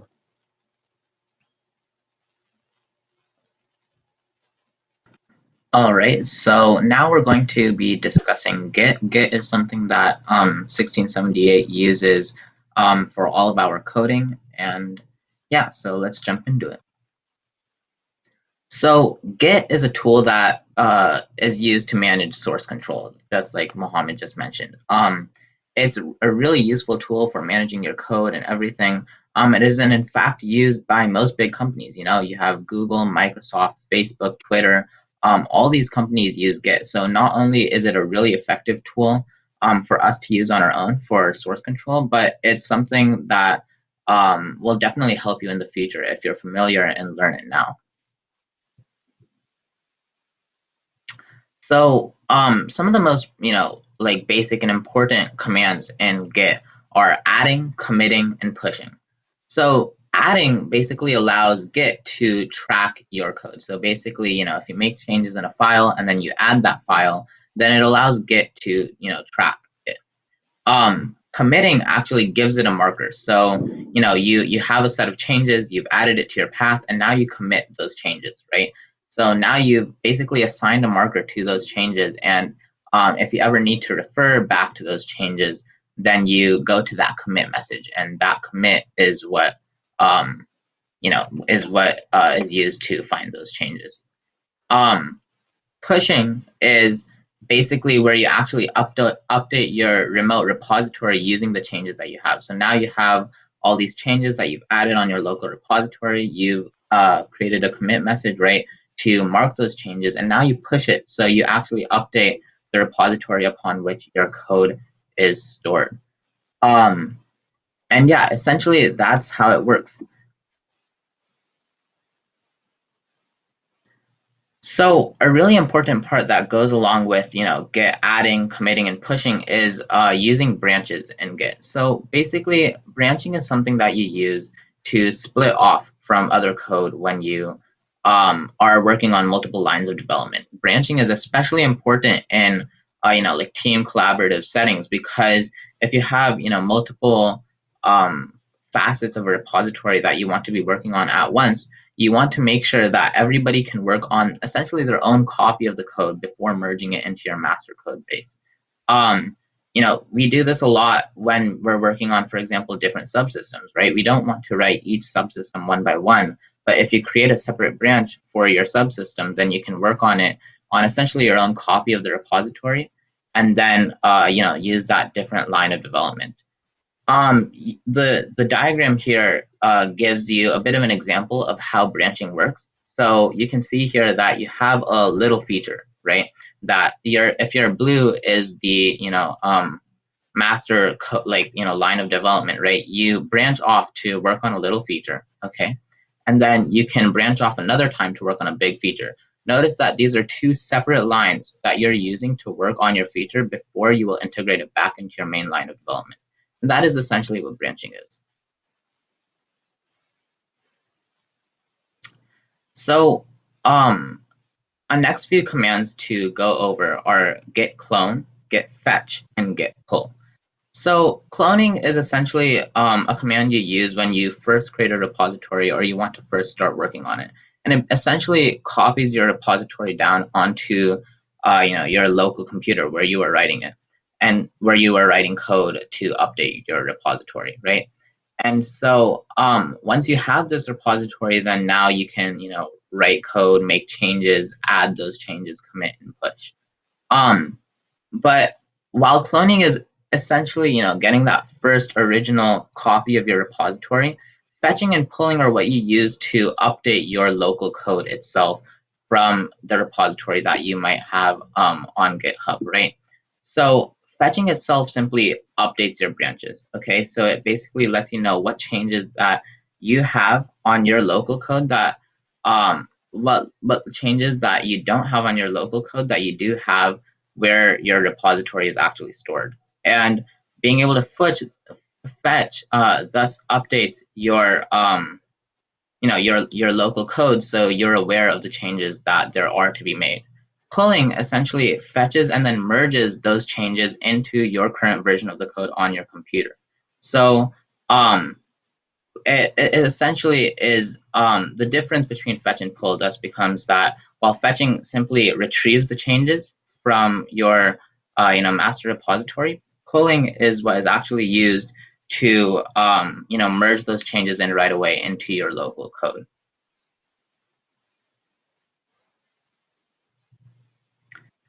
So while Git is used on the team to manage code, manage our changes, etc., GitHub is essentially basically where we actually manage to store our code. So GitHub is basically a website that hosts your Git repositories, right? So you have your local code, but then you have your repository online where you're able to manage your versions of the code, all the changes you make, etc. So essentially on GitHub, you're able to view your code, view all these changes when you push, etc. And it's a really helpful tool for being able to view what your repository actually looks like, right? On GitHub, you can view your different branches. You can switch to different versions of the code, and it's basically a really important website to thus become familiar with. GitHub is really nice because it allows you to view all your commits, view all your commit messages, right? But along with viewing a commit message, you have to make sure that your practices in Git are also adequate, right? They're as robust and good as they can be, because that allows your code writing and your repository as a whole to be more clean, efficient, and understandable, right? So a really huge part of this is being able to write a good commit message to begin with. On 1678, we always write a commit message using the imperative tense. So for example, if I added some voltage logic to the elevator, right? Then I would say add voltage logic to elevator, right? Instead of perhaps putting in the past tense and saying that I have added this. Your messages should generally also be short, usually less than 50 or so characters. And you should use you should use your asterisk in the description. Basically a really important part of being able to write commit messages effectively is actually committing atomically, right? when you write a commit message, you want to be able to focus on each separate aspect of the code that you have made changes to. If you add some logic, you want to commit that immediately, because you don't want to incorporate so many changes into a commit that your commit message can't describe the changes you have made, right? So committing atomically meaning that you've committed every time you've made an important change in your code, helps you create these individual unique messages that describe what changes you have made, right? And these obviously work hand in hand, right? Committing atomically allows you to write a good commit message, but at the same time, you want to be committing atomically because then you can go back to very specific changes instead of going back to one version of the code that had incorporated many changes, some that you want and others that you don't.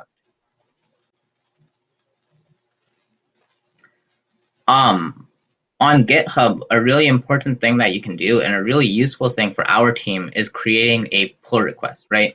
So now from your local code, you have added changes, you have committed them, and you have pushed them, right?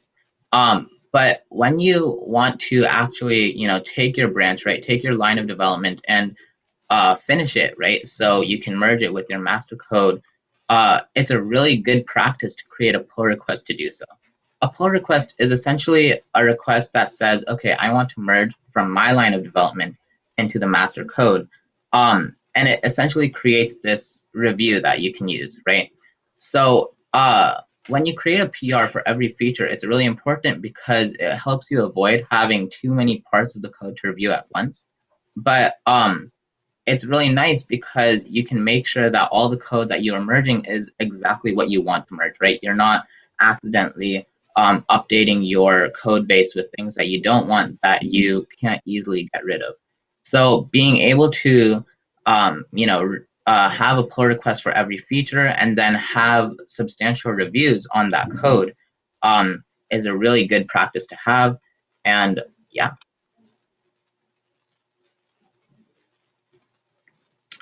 So pull request and code review obviously go hand in hand, right? But what is code review? Code review is essentially having another human, right, another programmer reading your code, okay? And code review encapsulates providing feedback on things that you could change, and very importantly, asking a lot of questions. And the pictures on the right, you can see a lot of questions that previous members of 1678 software robot team have discussed, right? It could be as simple as the top picture where we have somebody asking, what do these variables and values mean, right? And a second picture that actually just describes your inputs, outputs, and the specifics of a certain function, perhaps, right?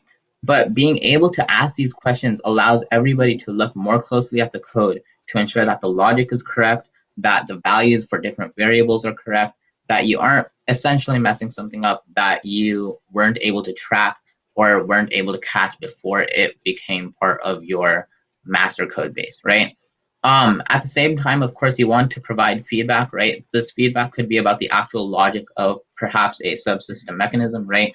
If I think that logic for a current spike is slightly incorrect and it won't do exactly what we need it to, then I could provide feedback on that. But it might also just be to add more documentation to the code or clean it up a little bit so it's easier to read for others, right? And all this feedback is a really important part of code review because it allows your code to be better, and you're allowed to make those changes on your separate feature before it's actually merged into your master code, which is why, again, those pull requests are so important because you're able to check your features before, it's a bit more difficult to make those changes.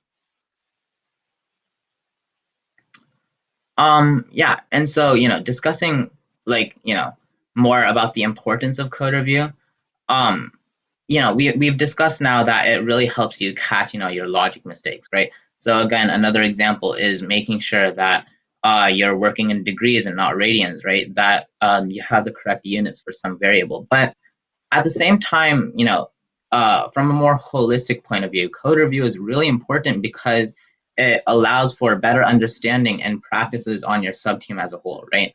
By having these pull requests, by having these code reviews, right, you're able to update all your members on the code, right? On 1678, we really like making sure that we can get as many reviews from programmers as possible, right? And so this is a really important process because everybody learns, right? And everybody is aware of what changes are being made to our code repository. And everybody understands, what different lines of development there are currently in progress. At the same time, you can learn by both asking questions and explaining code in, code review, right? If you have questions about logic and somebody else explains that to you, then you learn what's going on. If it's a specific question about how a mechanism is to function, right, that's something else that you can learn from doing code reviews. So by having these comments and questions always flowing through when you are working on features is a really important part. And I think especially in this time, right, where you can't simply just go to a fellow programmer in person and ask them, right, it becomes even more essential that you're able to do such review because you want to make sure that communication is properly functioning and that everybody is aware of what is going on the subteam. So code review on 1678. So our robotics team is actually split up into two subteams. We have the software scouting subteam and the software robot subteam. The software scouting subteam creates an app that we use every year to scout data. So we actually have two different ways of reviewing code on both subteams. So we'll start with software scouting.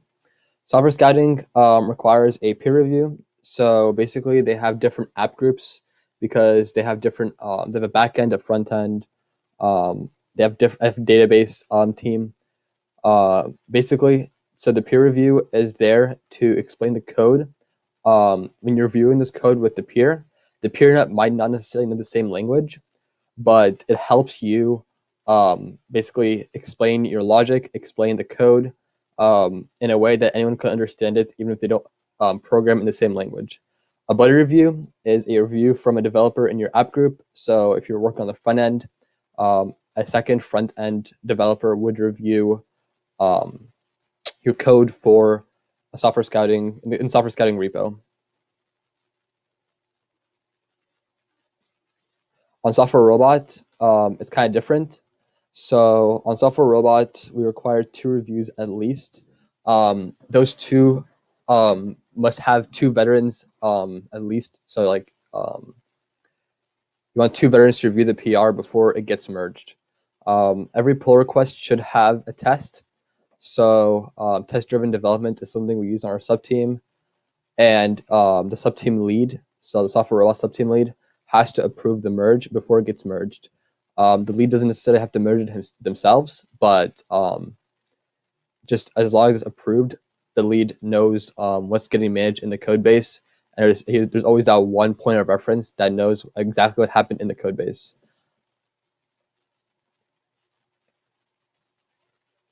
So continuous integration tools. So continuous integration is a pretty big part of why our code base works, why source control is really nice. So what is CI? What is continuous integration?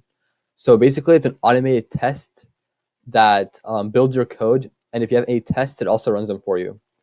In addition, there are certain tests you can run that can test for styling.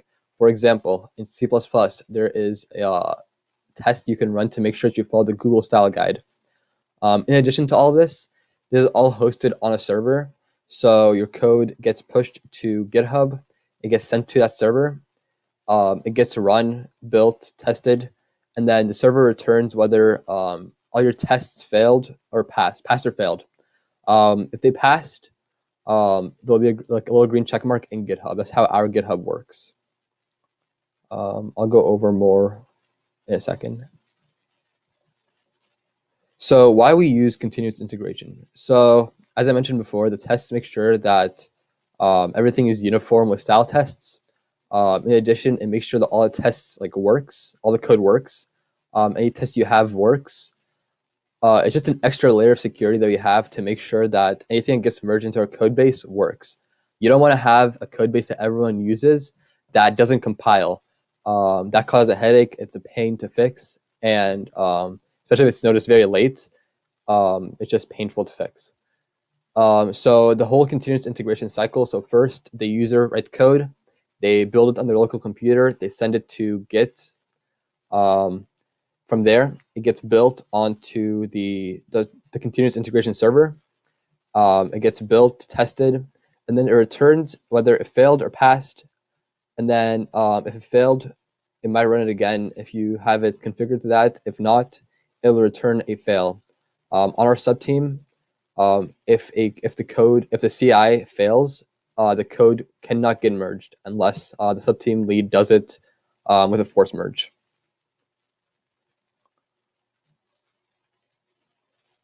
So on Citrix circuits, we use something called BuildKite. So we use BuildKite because it has robust webhook support. It also lets us test style. So we have JUnit tests, and if all the tests pass, for example, a drivetrain test, if that passes, it lets us know, and it lets everyone know that the code is good to merge, and the code compiles, which is very important.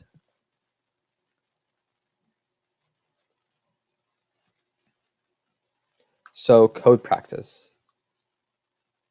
So code practice is pretty important when you're writing code. So we'll start with naming conventions. On Citrix circuits, we have a bunch of naming conventions that we follow to make sure that everything looks consistent.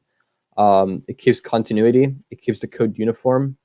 It also helps with collaboration. So for example, if 10 people are writing code and they're all following the same style guide is just another way for a naming convention. All the code looks the exact same regardless. So if you have a pull request, you can say, oh yeah, hey, like your naming doesn't follow the style guide, please fix it. Or you wrote your if statement in a way that doesn't follow our style guide. Your braces are underneath the line when it should be next to the line. So stuff like that. So part of reviewing code is following these code practices.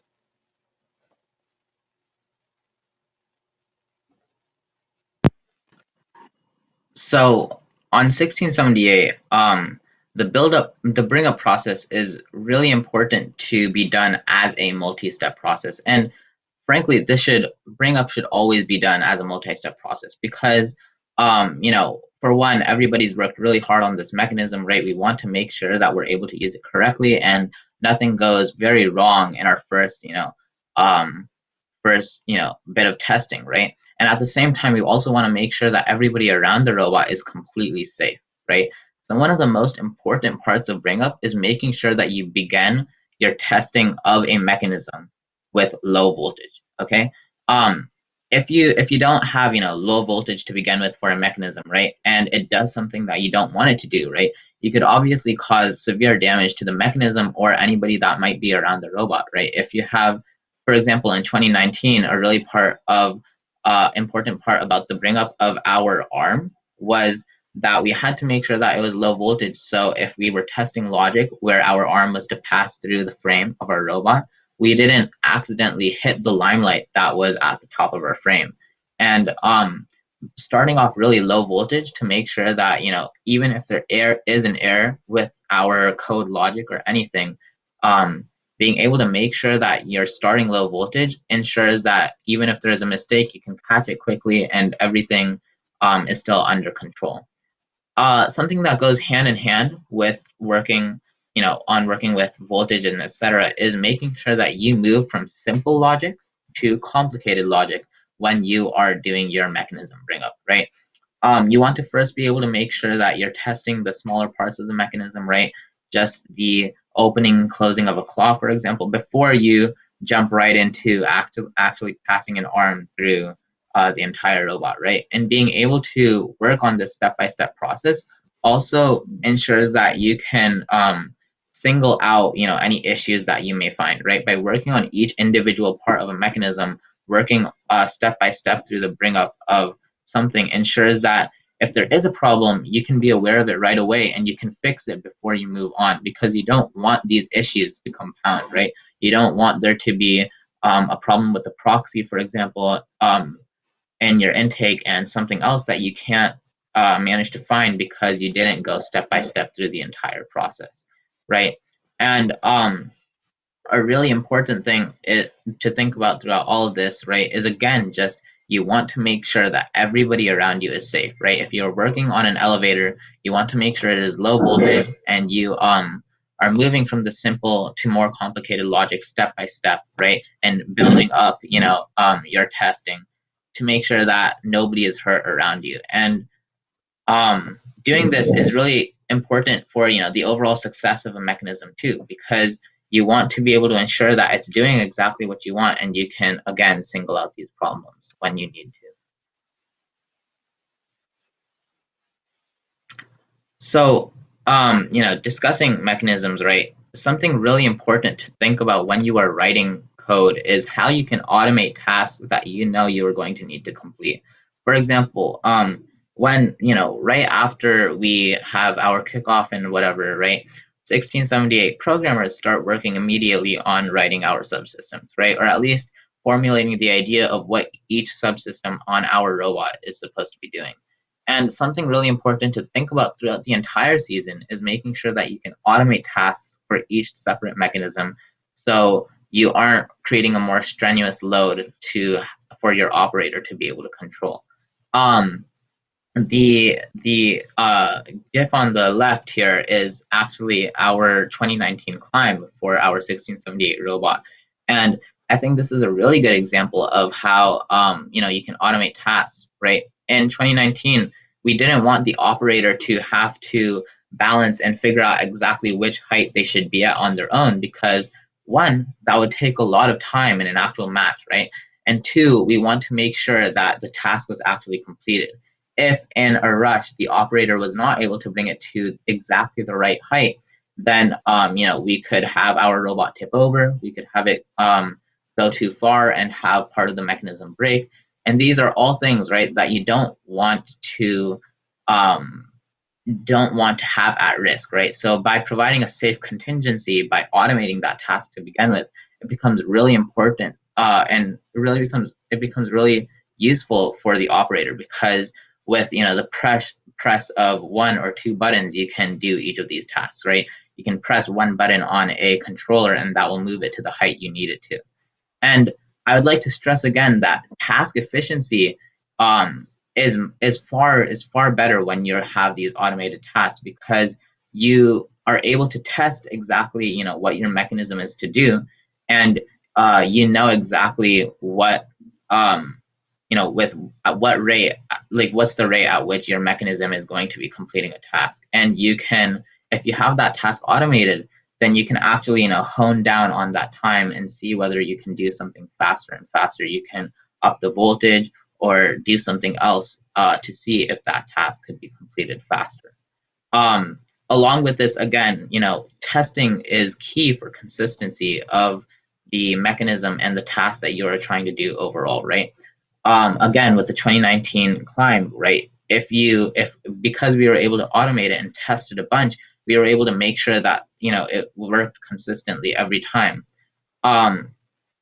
Consistency is really important for your other mechanisms as well, right? In 2019, the same robot, we wanted to make sure that our vision tracking to actually place a hatch panel on our on the rocket for that year work consistently every time, right? So being able to automate our vision tracking, so our operator, our driver could just press a button and the robot could move the way it needed to get that hatch panel on, allows for much more consistent hatch panel placement, right? Than having the operator every single time use their own ability to try to place that hatch panel. And you have to really think about these trade-offs when you actually are doing your code writing, right? For example, in 2019, if you didn't have that consistent hatch panel placement, then occasionally you could lose lots of points, right? Because if you placed a hatch panel a bit warily on that on the Velcro, and then you added a cargo, and once you added your cargo, both your hatch panel and then the cargo both fell out the rocket ship, then that would be really, really devastating, right? Because you would have to do those two tasks again, and that is basically the loss of an entire cycle right there in the match. So, having this task automation allows for consistency and efficiency of completing those, objectives that makes basically your robot a lot more robust and a lot more effective at competition within a match as well. And the last thing to kind of touch upon is that while it's easier for the operator in most cases to automate tasks, at times automating a task really removes something that would be impossible otherwise, right? If you automate basically your your logic, again, I'll use the 2019 robot for when the arm can pass through our robot to make sure that the arm doesn't hit our limelight or anything else, right? By being able to work that logic out and automate our robot passing through our arm passing through the robot, we don't have to have the operator stress about that at all, right? So if it would be impossible for the operator to really make sure that the arm is in correct placement at the correct time in a match, by automating that task, you can make sure that your arm really will be in the position you want it to be. So it's important to think about how automating tasks not only makes a match for a robot a lot easier, but at times it brings in possibilities to do things within a match that you wouldn't be able to do otherwise. And yeah.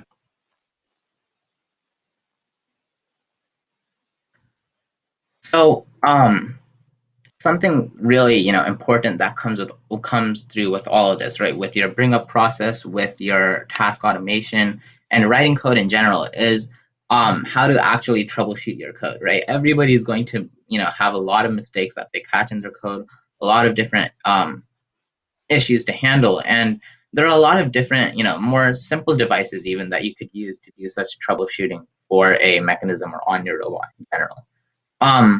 A really important thing to do to troubleshoot is basically trace your code overall.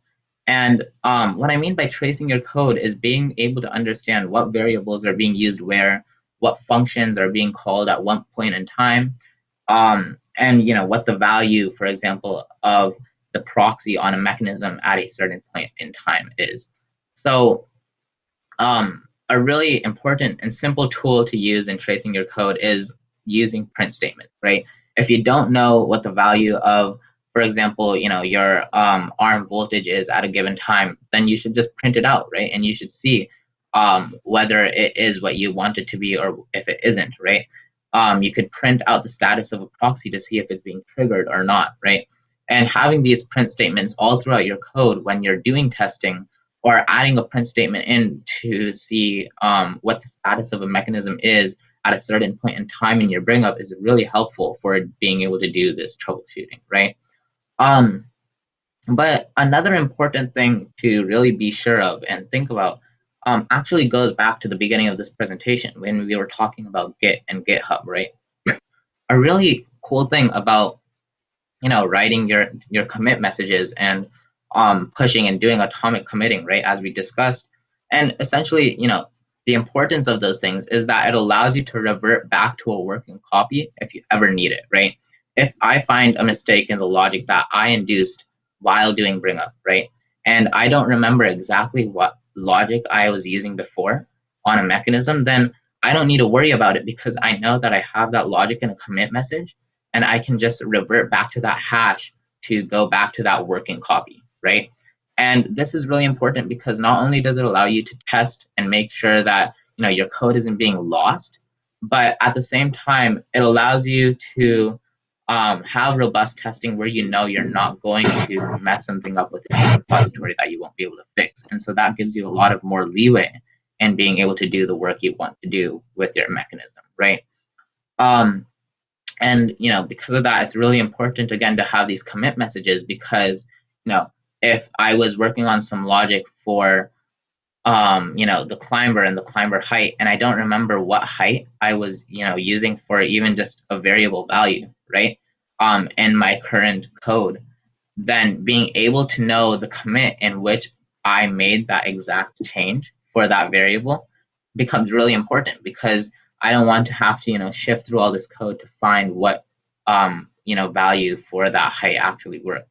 So having these effective commit messages becomes even more crucial to all of the other processes you do with your robot, troubleshooting, bring up, automating tasks, etc.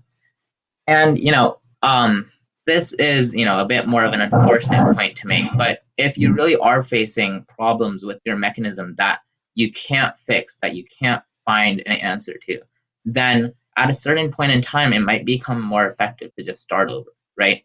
If you start over, you can have a fresh slate to work off of. You can, I mean, you should be able to remember what should go into your mechanism anyways, right? Your planning, your structure should be similar. But if you start over, then you might be able to catch a logic error or rewrite logic in a way that makes it work the second time around instead of the first. And yeah, obviously though, before you start over, you should try these other tactics to check your variables, check your functions, etc. Use print messages and tracer code to do troubleshooting however possible.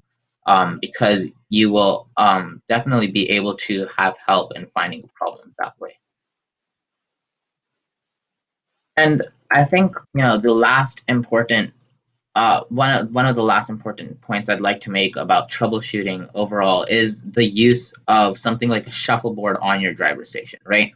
So during a match, and when you're testing the robot in general, right? If you're operating it using your driver station, then having something like a shuffleboard in which you can view data is really important. So 1678 uses, as I've been saying, shuffleboard. It's essentially this FRC dashboard that you can use to output a bunch of values from your robot to a page and track a lot of different things.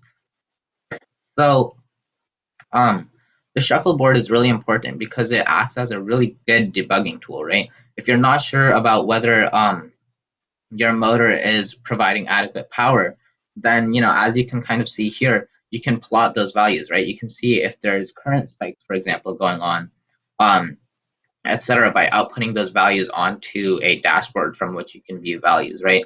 You can put in simple boxes for seeing when a proxy triggers and when it doesn't, and that way you don't have to even look at a print message every time in your code because you are simply outputting it to that dashboard to begin with. And this is, a really robust process because it helps with troubleshooting, but it also makes sure that you know the status of your robot at any given time, right? So it's a really good idea to get down with your sub team, right? Sit down and understand what are the different values, what are the different things that you would like each mechanism to track, and you can simply then output those values to a dashboard to view that data. It also helps a lot with, electrical troubleshooting and these other problems, being able to identify whether a technical issue on the robot comes from the software side or an electrical side, right? Or a mechanical side. So being able to, use a dashboard to make those distinctions by, outputting different values, different variables, different mechanism statuses, right? That becomes really important. And I think that a dashboard is just a really good tool to be able to use throughout, your bring up and your task automation. So something that's pretty important when you have, we try to have a good workflow basically, is you want to have documentation in your code. So documentation in your code has a bunch of benefits. So for example, comments in your code, that's a form of documentation. That adds clarification. It also helps guide people who might have not read your code before. Every year we do a code, put our code out to a public repo where people can view our code. And we try to document as much of our code as possible. So we add comments in, we might have Git wiki pages. In addition to this, it also creates a sustainable system. So this basically means that we are able to, people who might have not been on the team before can read through the code and then read through the comments. The comments are explain the code well and can clarify the code well. Even if they don't understand necessarily every single line in that code, they can understand what the purpose of it is. In addition to code comments being a clarification, they can also add guidance. In Java, you can add comments on top of code when you use it, so it shows up in your IDE. So that's really nice for people who might have not used a code base before when they're using different methods or functions.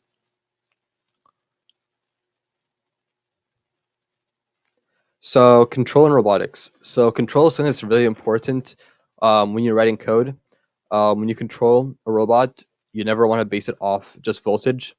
You want to add some sort of control in.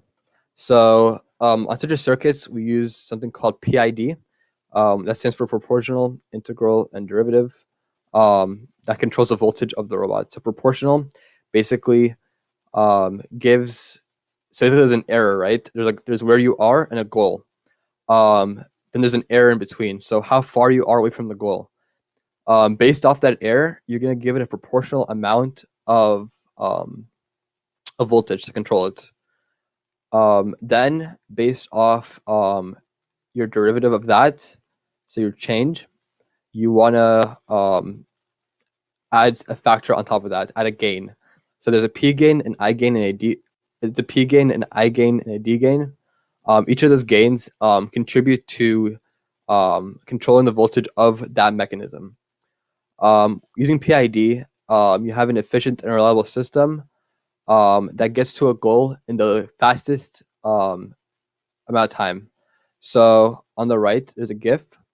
Basically, it follows this weird pathing, and then it overshoots, and then you undershoot a little bit, and then you add some I, which makes it overshoot even more, but you get steadier to the goal. And when you add your D, you get this nice consistent line where it gets to the goal really, really fast and stays at that goal without having any jittering.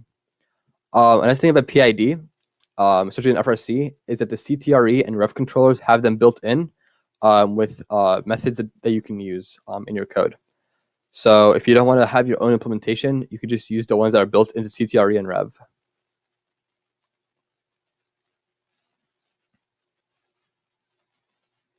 So team management. So on such circuits, we try to have our team management be as clear and transparent as possible. We use a platform called Slack to communicate with everyone, and we use Slack to delegate tasks. It also keeps documentation of what we've done, and it's also efficient. On the right is a screenshot of something that happened this year in 2020. Before going to LA North, we had a lot to do. That weekend in particular, we got a lot done. And then the comments basically say like, oh yeah, like what happened, any issues we might have had, how we fixed it, and then stuff we still need to do. It also delegates tasks at the bottom. It's not shown in the screenshot, but yeah, so managing your team is really important when you have a good workflow. You don't want two people working at the same thing at once unless it's assigned to both of them at the same time. It also keeps everyone in the loop.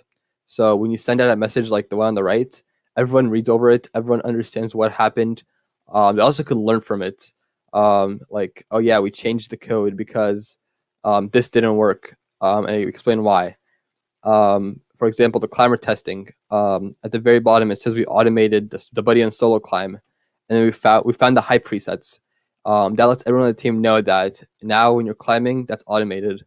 So every programmer reads through these status updates, and people from outside the software subteam can also read them and understand like what's going on in the software robot subteam.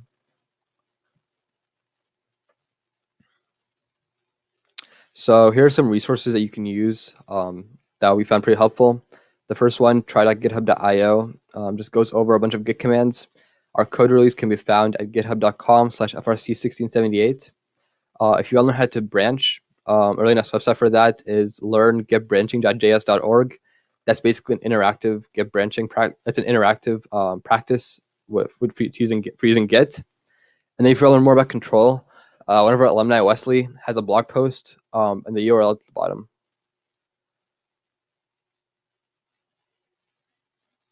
As always, if you're watching this not live, you can contact us at software@citruscircus.org, or you can email my personal address at mohammedeprogramming@gmail.com. Thank you all for joining, and we'll open the floor for questions.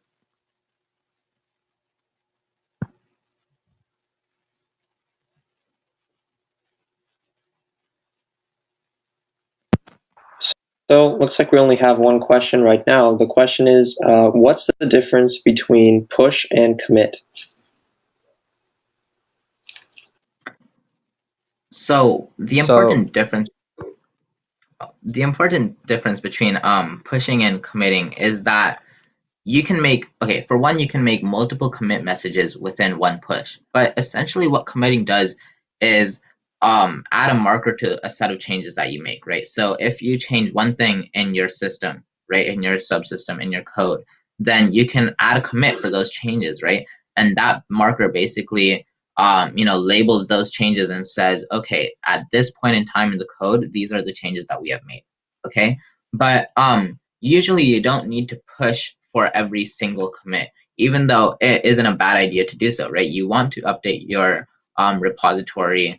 You want to update your repository with all the changes you make. But essentially, the difference between pushing and committing is that committing essentially adds that label to those set of changes, whereas pushing sets, pushing essentially, takes those commits, takes those changes, and updates GitHub with them. And that's, the big difference. You can have a lot of changes that you make in one day, and you committed each of those changes, and then at the end of the day, you do one bigger push to update the GitHub repository. But essentially, pushing updates your GitHub repository, and committing adds a marker to all the changes for the push that you make.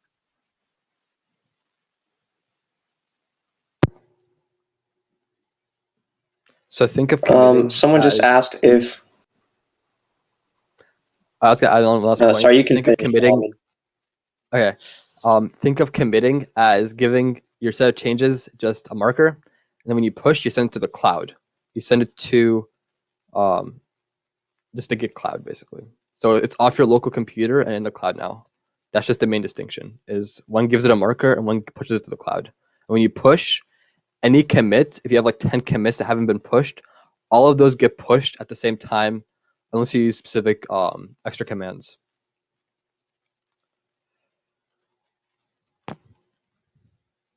So somebody asked if we could go back to the resources section.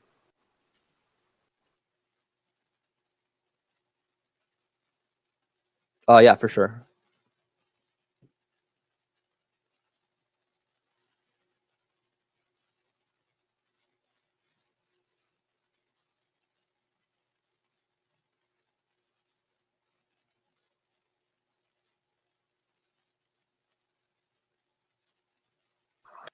Might be a good idea to maybe write down these links or take a screenshot if anyone would like to save these for later.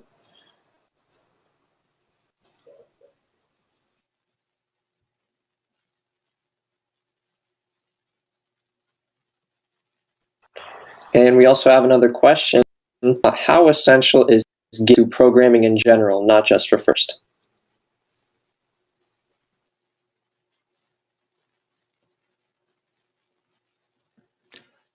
Can you say that one more time, George? How essential is Git to programming in general, not just for first? So a lot of big companies use Git. So for example, Google, I know use Git. I think Apple might use Git. But if you have a large team that you have to manage, or if you're just working like a duo, as two people are working on a code base, Git helps you manage the code base. It's very rare to find a successful company that doesn't use source control. It doesn't necessarily have to be Git, but most successful companies have some sort of source control due to its importance and all the benefits you get from it. You get a lot of transparency with it, so anyone working on code is able to see all the code. It also, I know some people might use Dropbox or Google Drive to manage the code, but the thing with that is you don't have all these tools that Git gives you, or you don't get pull requests either. So all the tools that Git gives you, or source control in general gives you, are very useful, not just in first. So for example, let's say you're working on an app, and you're creating a new button, or you're changing a button, but someone else is working on a banner. Those two people can work at the same time without having to worry about trying to figure out how to have those two code bases merge into one, because Git helps you manage that by merging automatically. And if it doesn't merge automatically, it tells you need to fix these changes or go over it manually. And it's very rare for anyone that knows how to use GIF properly to mess up. So you'll always have a consistent code base that works, that everyone can update from. A perspective I'd like to add is that Git and GitHub can be really important even out of the realm of engineering and computer science and coding for some company, right? 1678 is actually centered out of Davis, California, so we have UC Davis right next to us, and a lot of research groups at UC Davis use GitHub and Git as a part of their research code bases because especially when you're working in, for example, a field like computational biology or bioinformatics, you have to write code, and even though it might be more simple or it might be simply related to data science, right? If you have multiple members of a research lab that are working on a lab's code base, right, then Git and GitHub can be really essential because some of those members might need to use features in code that others have created, right? So being able to have Git and tracking those changes is, I would say, just as important in a field like research because, if you manage to find, one way to do data manipulation, right? Or you find one, pathway to, producing some amount of statistics or data on a subject that you are doing research for, then being able to have those changes tracked at all times within your code so you know how you can go back to those results, you can repeat those results, how you can automate your code to do those computations is really essential. So, using commits and pushing frequently, having these atomic commits and, using GitHub to track your code becomes really essential in that sort of setting as well.